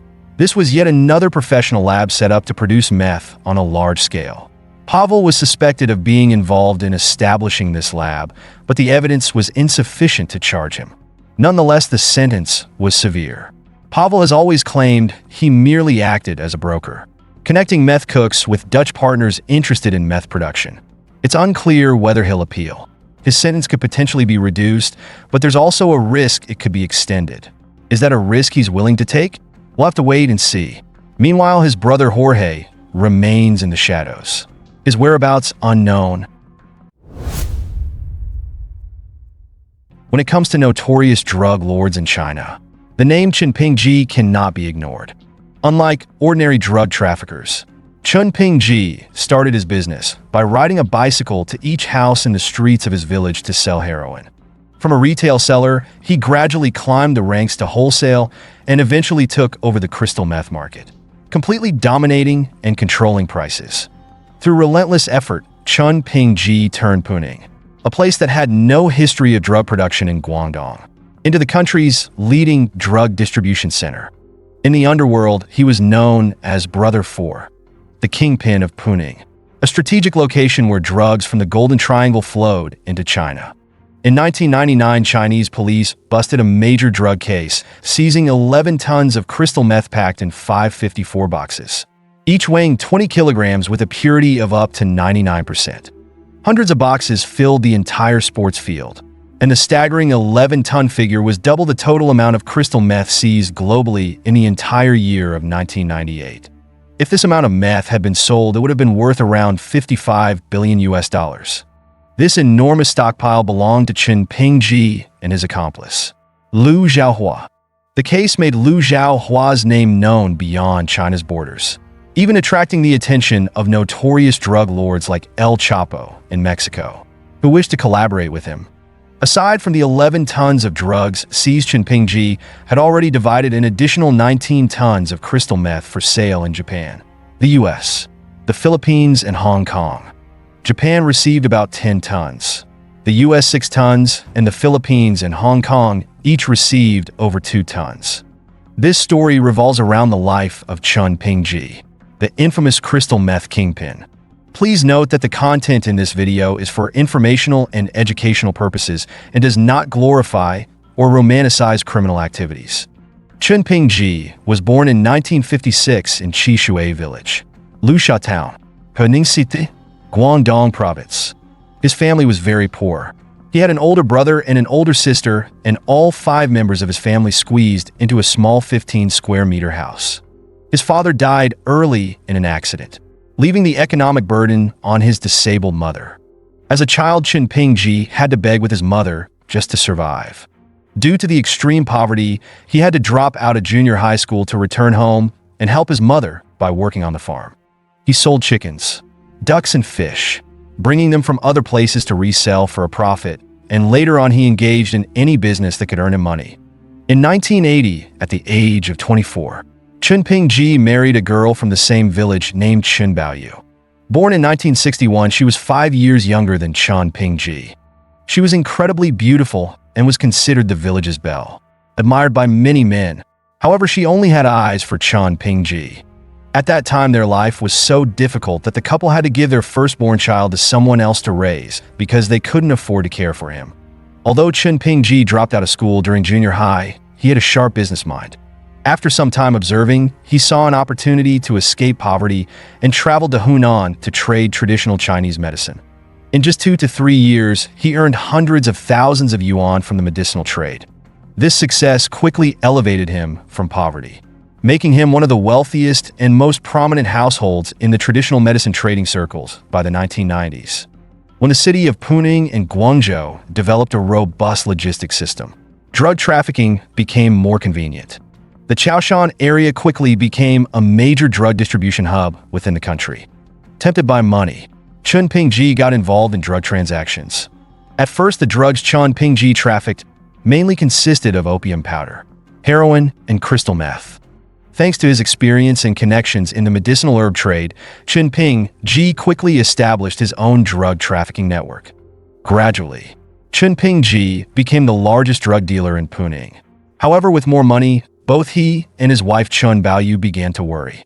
They realized that keeping large sums of money at home was unsafe and depositing it in the bank could draw unwanted attention. So while continuing to traffic drugs to earn more cash, they also had to find ways to spend the money. Chen Pingji decided to invest the money in several ways. First, he bought the 5th and 6th floors of a residential building in Puning as their home. At the same time, he purchased 2 shops on the lower floors and started an ornamental fish business. Apart from buying property and running a business, Chen Pingji's second largest expenditure was charitable donations. Many found it hard to believe, but in Puning there is a museum called Taidaguan, which honors overseas Chinese and social figures who contributed to the construction of local schools. In Taidaguan there is a portrait of a rather handsome and upright-looking man. That man is none other than Chen Pingji, a well-known figure in the region. According to unofficial statistics over 5 years, Chen Pingji donated more than 300,000 yuan for the construction of schools, an enormous sum at that time. not stopping at investing in schools.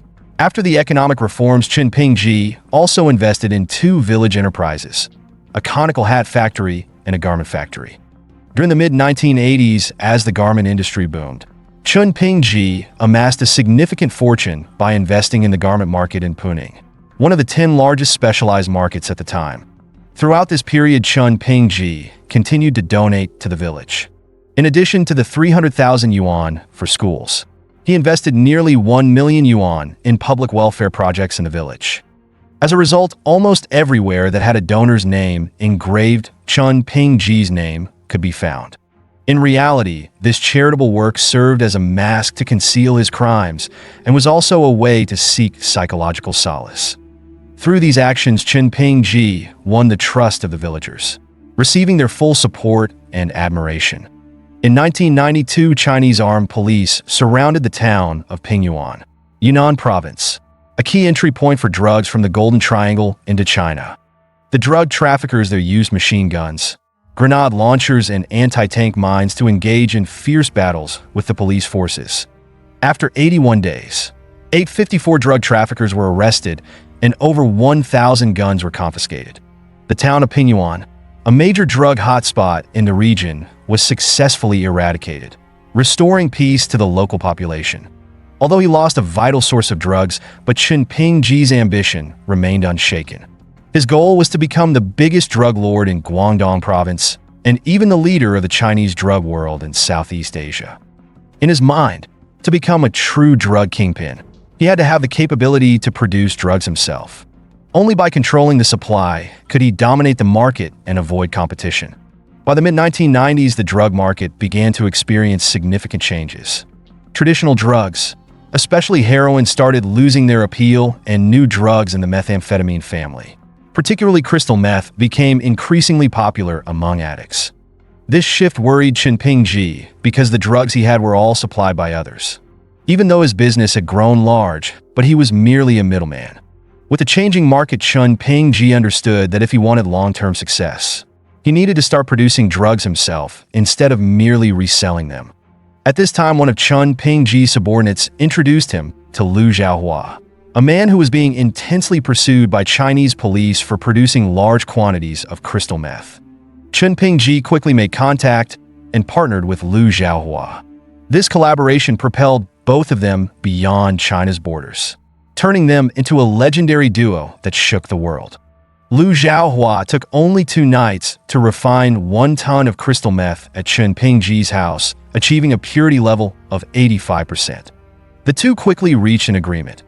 Lu Xiaohua would handle the procurement of raw materials and the production of drugs, while Chen Pingji would take care of the finances and drug distribution. It's worth noting that Chen Pingji was very generous. In their first deal, he spent $3.7 million for Lu Xiaohua to freely acquire the necessary materials and equipment. They rented an abandoned handbag factory owned by Chen Pingji's brother-in-law and transformed it into a production line for pure crystal meth with a capacity of up to 1 ton per day. However, after moving the drug production operation, Chen Pingji and Lu Xiaohua ran into major trouble as the crystal meth kept failing to crystallize properly. They later discovered the reason. Chen Pingji's brother-in-law had deliberately added water to the mixture every night, disrupting the chemical balance. His motive was fear that if production went too smoothly, Lu Xiaohua would vacate the factory sooner and take back the deposit. So he sabotaged the process to extend the rental period and earn more from the factory lease. Another issue was the large amounts of wastewater generated during the meth production process, which polluted the pond near the factory and caused a massive die-off of fish. This angered the local fishermen, who reported the pollution to the local authorities. To avoid further complications, they were forced to move the factory to Ningxia. At that time, China was implementing its strategy of opening up and developing the Northwest region. At the end of August 1998, Lu Xiaohua, under the name of the Guangdong-based fishing company, opened a new factory in Yinshuan, Ningxia. Within just 10 months of resuming production, they had manufactured 31 tons of crystal meth. Using various transportation methods such as planes and trucks, this quantity of drugs was moved to warehouses in Puning, Guangdong, for Chen Pingji to sell. However, the efficiency of production created a problem for Chen Pingji. He didn't want to sell the drugs too quickly. Instead, he aimed to create an artificial scarcity to drive prices higher. In October 1999, just 1 year after moving to Ningxia, Chen Pingji and Liu Xiaohua decided to temporarily halt production to sell off the current stockpile of drugs before producing a new batch. During this time, the two indulged in a lavish and decadent lifestyle. In November 1999, while reviewing financial records with Chen Pingji, Liu Xiaohua noted down the quantities of each batch of crystal meth on hotel stationery, which would later become critical evidence for the police. On November 4th, 1999, more than 100 kilograms of heroin that Chen Pingji had purchased from Tan Shaolin and smuggled into China were being tracked by the police. The anti-narcotics team set up an ambush, seizing the entire shipment along with several of Chen Pingji's associates. The police then discovered another suspicious warehouse. When they broke down the door, they were stunned to find hundreds of boxes of crystal meth packed into the compound's sports field. In total, there were 11 tons of crystal meth with a purity of 99%, far higher than the typical market product. This amount was double the total quantity of crystal meth seized worldwide in 1998, and only Liu Xiaohua could produce such pure meth. Meanwhile, Chen Pingji had quickly fled. From November 4th, 1999, the police and Chen Pingji began a chase that lasted for years. The Guangdong police were certain that he was still hiding within the country, as both Chen Pingji and his wife, Chen Baonak, had disappeared at the same time. Furthermore, neither of them spoke any foreign languages. Chen Baonak could barely speak Mandarin, making it unlikely they could live abroad. The police also froze all of his bank accounts, preventing him from withdrawing any money.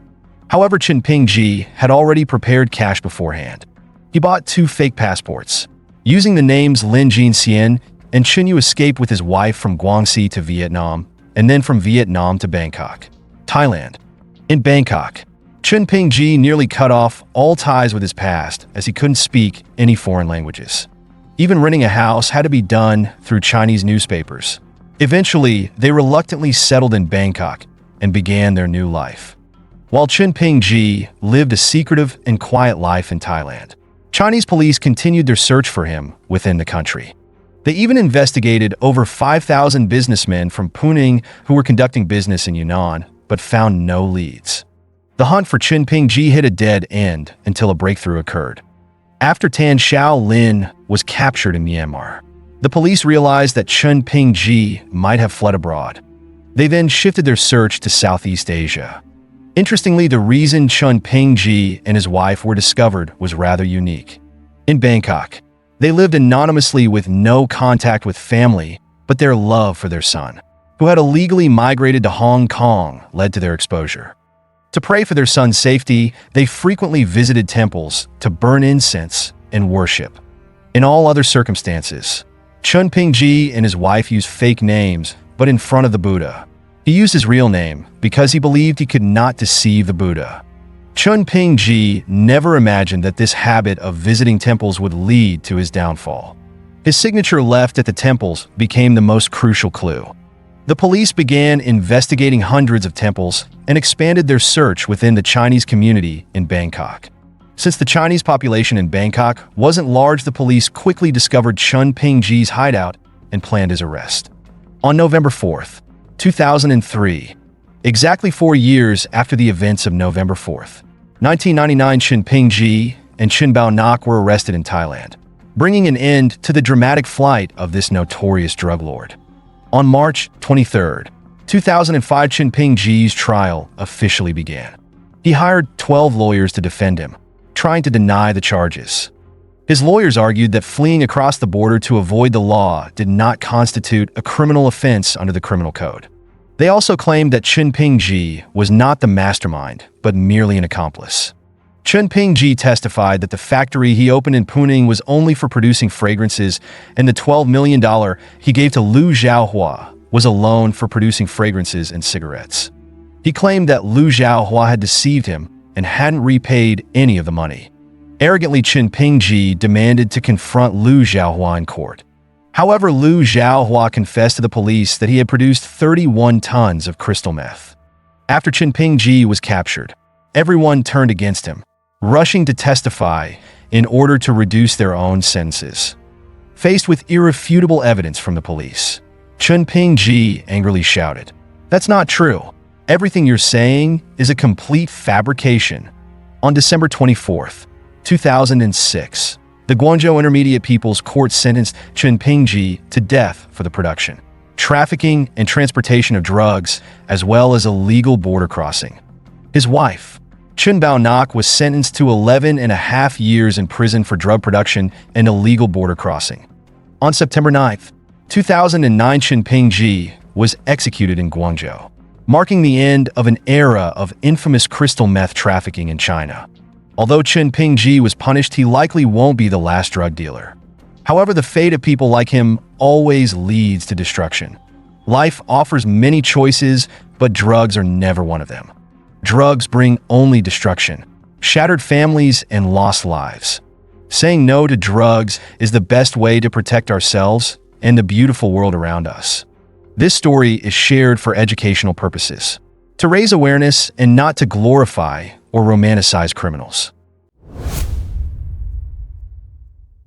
Australia is famous for its notorious motorcycle gangs so much so that experts claim the country has the highest number of motorcycles per capita in the world. The man we are about to mention is not only the leader of one of the most brutal gangs, but also a close friend of the richest and most wanted criminal in the country. However, fate changed everything one ordinary night when he unexpectedly encountered his greatest enemy at the airport, leading to an unforgettable battle that altered everything. This is the story of Mikhawi, born Mahmoud Mikhawi in Beirut, Lebanon on May 29, 1980. When he was only 5 years old, he and his family fled their war-torn country and settled in Sydney, Australia. According to some accounts, Mick grew up in poverty. By 1995, at just 15 years old, he met his teenage sweetheart, Carolina Gonzalez, who later became his wife in 2002, and they had 2 children together. At the age of 18, Mick decided to join the Comancheros gang alongside other men of Middle Eastern descent. The Comancheros is an outlaw motorcycle gang founded by William Jock Ross in 1968. Jock was a tyrannical and brutal leader, but by 2002 his power was challenged. Mick, then just 22 years old, led a group of young members to Jock's home, beat him up, and took away the club's emblem and his beloved Harley-Davidson. From that point on, a new leader emerged, Mikhawi, national president and supreme commander of the Comancheros. Although Mick's record was not clean, with some traffic violations, allegations of offensive language, and being arrested for drug possession in 2005, but he was still relatively clean compared to many other members. However, Mick quickly made a name for himself in the Sydney underworld. Under his command, the Comancheros engaged in a series of illegal activities such as drug trafficking, money laundering, and extortion, anything that could help him make money. In 2007, Mick narrowly escaped death when his car was riddled with bullets. A bullet struck the headrest of his seat, just inches away from Mick's head. This incident was likely a consequence of escalating tensions between motorcycle gangs. After the assassination attempt, Mick no longer dared to be complacent and decided to enhance his personal security by driving an armored vehicle. However, tensions escalated dramatically a year later, this time with deadly consequences. On the afternoon of March 22, 2009, Sydney Airport was bustling with passengers, completely unaware that it was about to become the scene of a bloody battle. 5 members of the Comancheros gang happened to be on the same flight as Derek Wainaho, the president of the Hells Angels. Without needing many words, both sides called for backup to the airport. As soon as they stepped onto the ground, chaos erupted quickly. At least 10 people were involved in the violent brawl, which the airport security forces could not control. Heavy metal bollards weighing up to 17 kilograms became dangerous weapons in the hands of gang members.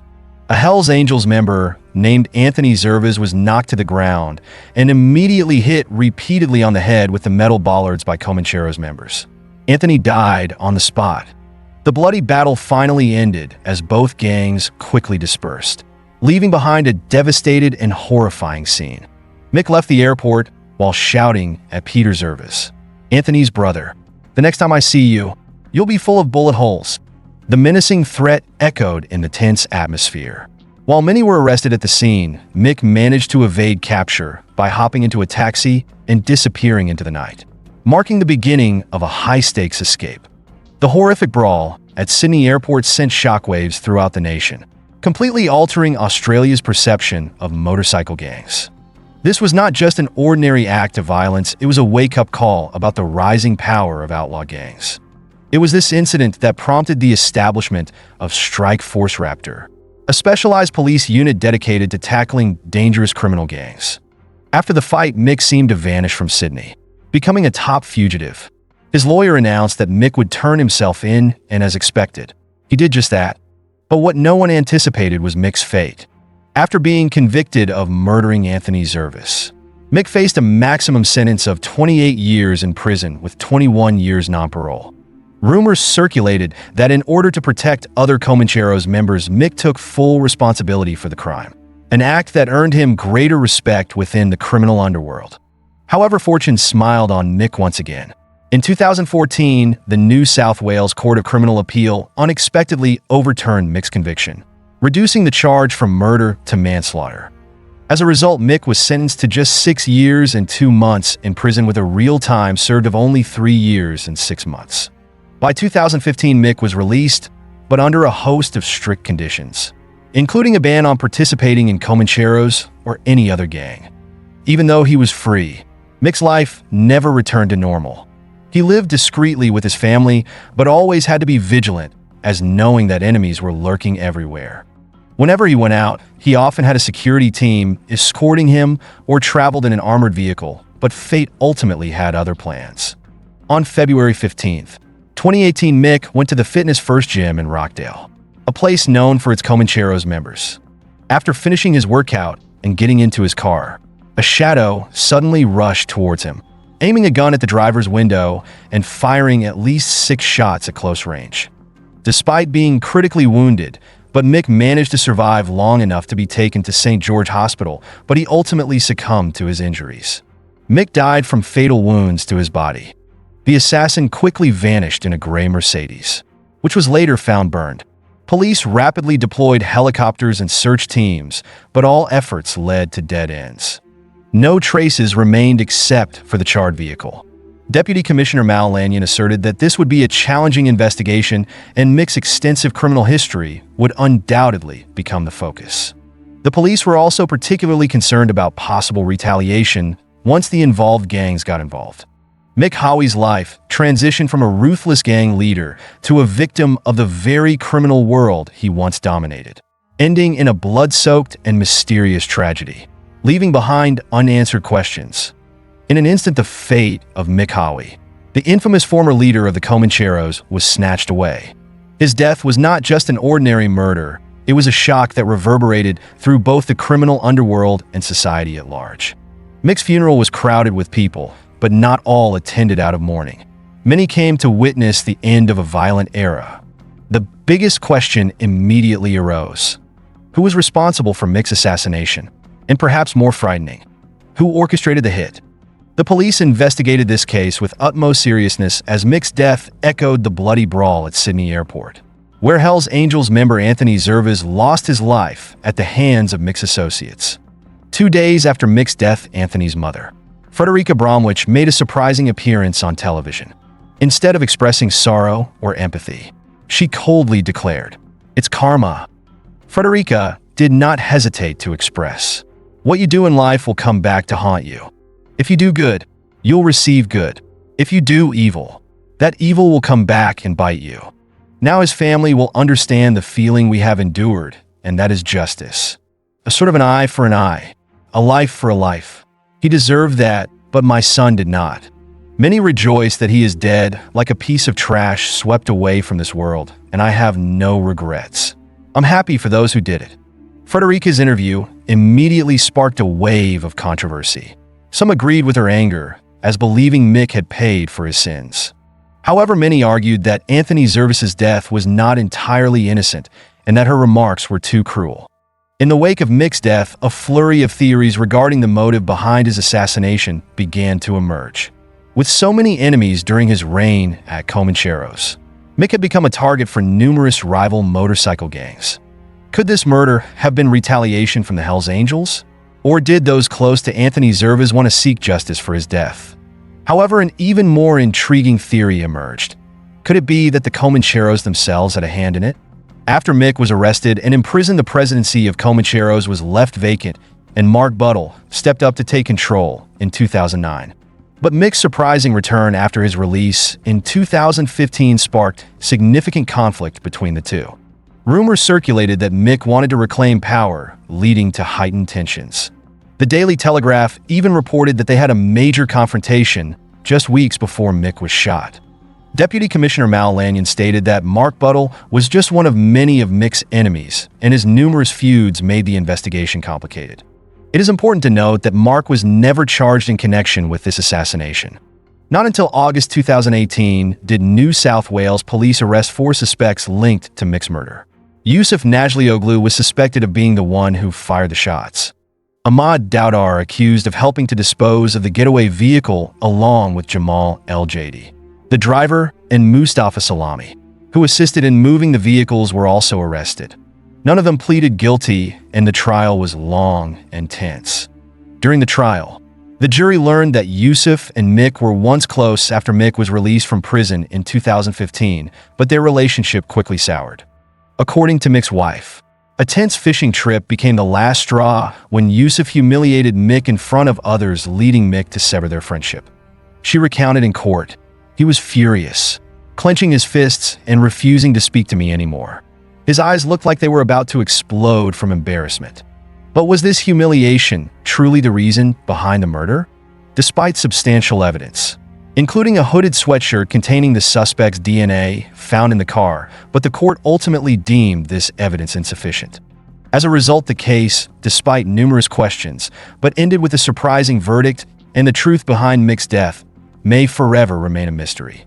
In December 2020, the high-profile case involving Yusuf Najlioglu and Jamal El-Jadi took a major turn when both were acquitted, escaping all charges related to the murder of Mick Howie. Ahmad Dowdar, another accomplice, accepted a plea deal and received a lighter sentence. But the story didn't end there. Exactly 2 years later, on June 27, 2022, another dark incident unfolded. Yusuf had just returned home after what seemed like a normal day when, while parking his car, an unknown assailant rushed in and opened fire on him repeatedly. Caught off guard, Yusuf endured a barrage of bullets. The killer escaped in a silver car, and just hours later that vehicle was found completely burnt. Although police arrived at the scene promptly and medical teams tried to save Yusuf, his severe injuries left him unable to survive by the time he reached Westmead Hospital. As news spread, many immediately connected it to the assassination of Mick Howie, suspecting it might be an act of revenge. However, no one was surprised to learn that Yusuf had numerous enemies, individuals always lurking for an opportunity to take him down. Yusuf himself had admitted to living in fear of being targeted at any moment. Inspector Danny Doherty, who led the investigation, noted that Yusuf had been embroiled in too many conflicts with various gangs and criminal organizations, complicating the motives and reasons behind his death. The police arrested 3 suspects linked to Yusuf's assassination, but none of them had any connection to Mick Howie. This only added to the mystery surrounding the case. By 2023, no one had been charged in the assassination of Mick Howie, and the secrets of this underground criminal world continued to be shrouded in a thick fog, where betrayal and violence lurked around every corner.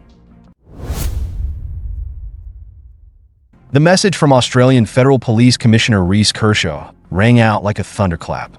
Though no specific names were mentioned, no one doubted that it was aimed squarely at one dangerous man, Mark Buttle. As the leader of the Comancheros gang, he once ruled over one of Australia's largest drug empires and lived a life of unimaginable luxury. However, ghosts from the past never let him go. A fateful incident in 2010 haunted Buttle, forcing him to abandon his glorious life and begin a tense journey of evasion. But ironically, it wasn't bloody schemes or tough rivals that brought him down. It was a careless slap on his wife's buttocks by a group of British tourists that truly shattered the empire of this powerful man. This is the story of Mark Buttle. Born in Maroubra, Australia in 1984, Mark grew up amidst hardship and turmoil. From a young age, he was drawn into a life of crime, frequently facing the harsh realities of prison. At 21, Mark joined the notorious Comancheros motorcycle gang, an outlaw organization whose name alone could make people shudder. The gang wasn't just involved in drug smuggling, they were experts in extortion, contract killings, money laundering, and robberies. From the moment he joined, Mark harbored ambitions to rise through the ranks, to carve his name on the wall of power within the Comancheros. His opportunity came when Mick Howie, the gang's leader at the time, was arrested in March 2009 after a bloody brawl at the airport. This marked the beginning of Mick's reign faltering. But Mark still had to wait as another feared figure. Duax Dax Ngakuru was chosen to lead, becoming the new commander of the gang. Mark's time had not yet come, but he knew it was only a matter of time before his chance would arrive. On the fateful morning of June 7th, 2010, 59-year-old Gary Alabon began his workday as usual. He had left home just 2 hours earlier, leaving behind a gentle and loving message for his wife, Monica. But no one could have known that this would be the last time Monica would see him. That morning, Gary and his colleague carried $300,000 to restock ATMs. Everything was going as planned, but fate was not on their side. 3 armed robbers stormed in, overwhelming both men and demanding they hand over all the cash. Without resistance, both Gary and his colleague complied, but then an unnecessary and brutal act occurred. Even though Gary had raised his hands in surrender and turned his back on the robbers, one of the cold-blooded criminals shot him in the back. The gunshot echoed ominously through the still morning, and Gary collapsed immediately before the killer stole his gun and fled with his accomplices in a silver Audi S8 waiting nearby. That shot ended the life of an innocent man and marked the beginning of a bloody and criminal chapter in the story of Mark Buttle. The gunshot rang out like thunder in the quiet morning. One single bullet, but enough to end Gary Alabon's life. He fell, with no chance to defend himself. In that horrifying moment, the cold-blooded killer bent down, taking Gary's gun, and he and his accomplices sped toward the waiting silver Audi S8. The fourth man gripped the steering wheel tightly, his face tense before the car sped off into the night, leaving behind a ruthless murder. Gary was rushed to Prince Alfred Hospital, but by the time he arrived, the battle between life and death had already ended. Monica, his wife, had no idea that just 3 hours after Gary left home, she would receive such a devastating shock. At 7 a.m., she turned on the TV and heard the news of a gun robbery and the brutal murder of a security guard. An overwhelming sense of dread washed over her as her intuition told her that her husband was gone forever. The most heartbreaking thing was that Gary had just 8 months left before retiring after 25 years of service. The Audi was later found completely burned, a grim testament to the cruelty and ruthlessness of the killers. Strangely, the car was torched not far from the Comancheros gang's headquarters, further raising suspicions that this was not just a random robbery. Such a bold act couldn't go unnoticed, and the police quickly offered a $100,000 reward for anyone with information that could help solve the case. Detective Superintendent Grant Taylor spoke with a mix of anger and determination. "We have a clear picture of what happened that day, and we almost know the identities of those masked men. But we need help from the community to strengthen the case. This wasn't a botched robbery. Gary Alabon complied with all their demands and was still coldly murdered." The story didn't end there. Just before 1 a.m. on December 29th, 2010, an emergency call alerted authorities to a raging fire on Coogee Bay Road. When police and firefighters arrived, Coogee Inc. Tattoo Parlor was engulfed in flames. Fire burst through the windows, swallowing the entire shop in a fierce blaze, forcing nearly 30 neighbors to evacuate in panic. Police raided the apartment of a couple living next to the tattoo parlor, shouting, "Get out of here! Get out now!" Fortunately, firefighters managed to control the fire, and no one was injured. However, investigations later revealed that this was no accident. The tattoo shop's windows had been smashed before someone threw a Molotov cocktail inside. All evidence pointed to a targeted attack. The owners of the tattoo parlor were none other than Duax, Mark, and a third person, making it clear that this fire wasn't random. It was a calculated act of revenge aimed directly at them. To understand the reason behind this attack, we have to go back to 2008 when Alan Sarkis, leader of the Notorious gang, had his car blown up. It was believed to be retaliation by the Comancheros, sparking a never-ending war between the two gangs. Over the next 2 years, violence and bloodshed escalated relentlessly between the Comancheros and Notorious. Police suspected that the attack on the tattoo shop might have been revenge by Notorious, but no one has been charged. There were plenty of other enemies of the Comancheros, and these mounting rivalries eventually pushed Duax Dax Ngakuru, the gang's commander, to flee Australia for Turkey in 2011. As investigations closed in on Mark, he had no choice but to seize Duax's position of power. This time, Mark didn't miss the opportunity. He became the new commander of the Comancheros, and with this title, Mark believed he had reached the pinnacle of power. No one dared to oppose him, let alone insult his mother. But in the underworld, everything comes at a price, and Mark soon realized that absolute power was sometimes the beginning of the fall. In the early hours of December 18th, 2011, tensions flared at the Spearmint Rhino Club on King Street. Mark Buttle, the head of the Comancheros gang, was enjoying the late-night life with 3 friends, but within minutes, the lively atmosphere quickly turned violent. Exactly 10 minutes before 3 a.m., a brawl suddenly erupted. Mark, wearing a white shirt, was seething with rage after someone insulted his mother. Unimaginable words were exchanged, leaving him no choice but to dive into the fight. Within 2 minutes, a storm of punches and kicks rained down as Mark ruthlessly struck, leaving one opponent with 2 missing teeth, 3 others shattered, and another man with a broken arm. Screams echoed through the club's vibrant music, creating a chaotic scene that no one could forget. 2 weeks later, justice flashed on the horizon as the anti-gang strike force Raptor unit unexpectedly raided and arrested Mark in a dawn operation. In court, Mark was charged with public disorder, 2 counts of assault, and 1 count of causing intentional injury. However, he was granted freedom while awaiting the final sentencing. Mark's time as the Comancheros commander was anything but smooth.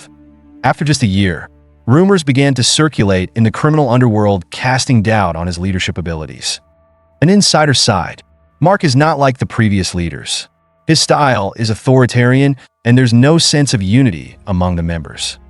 This instability led to serious turmoil within the Comancheros.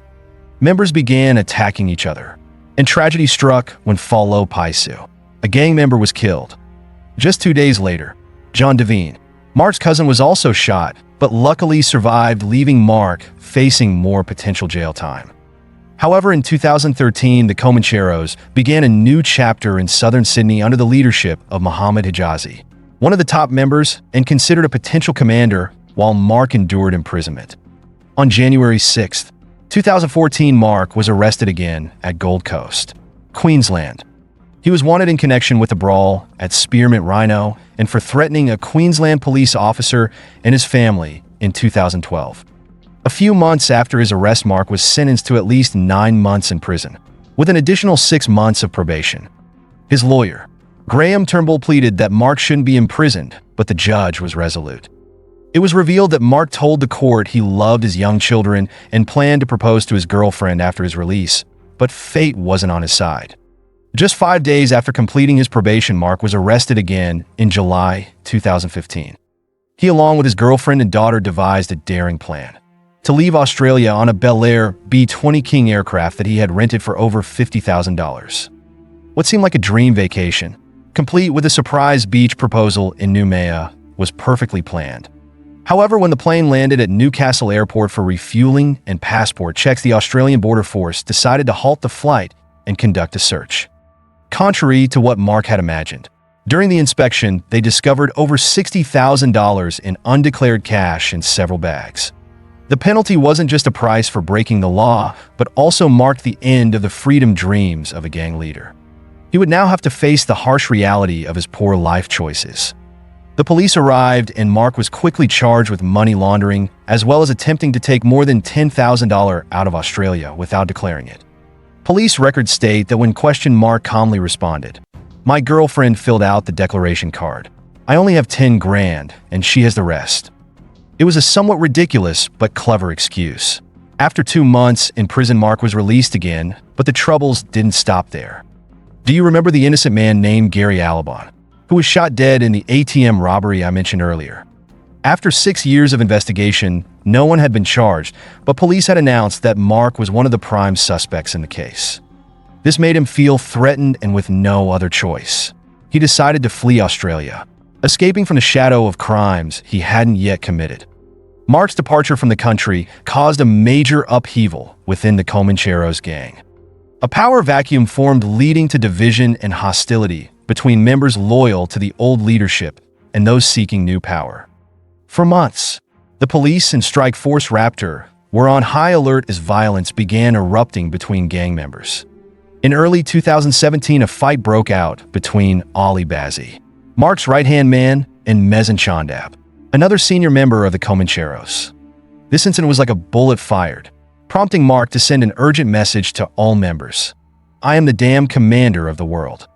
No one is to touch other members or form a new chapter without my permission. Ali will be in charge until I return.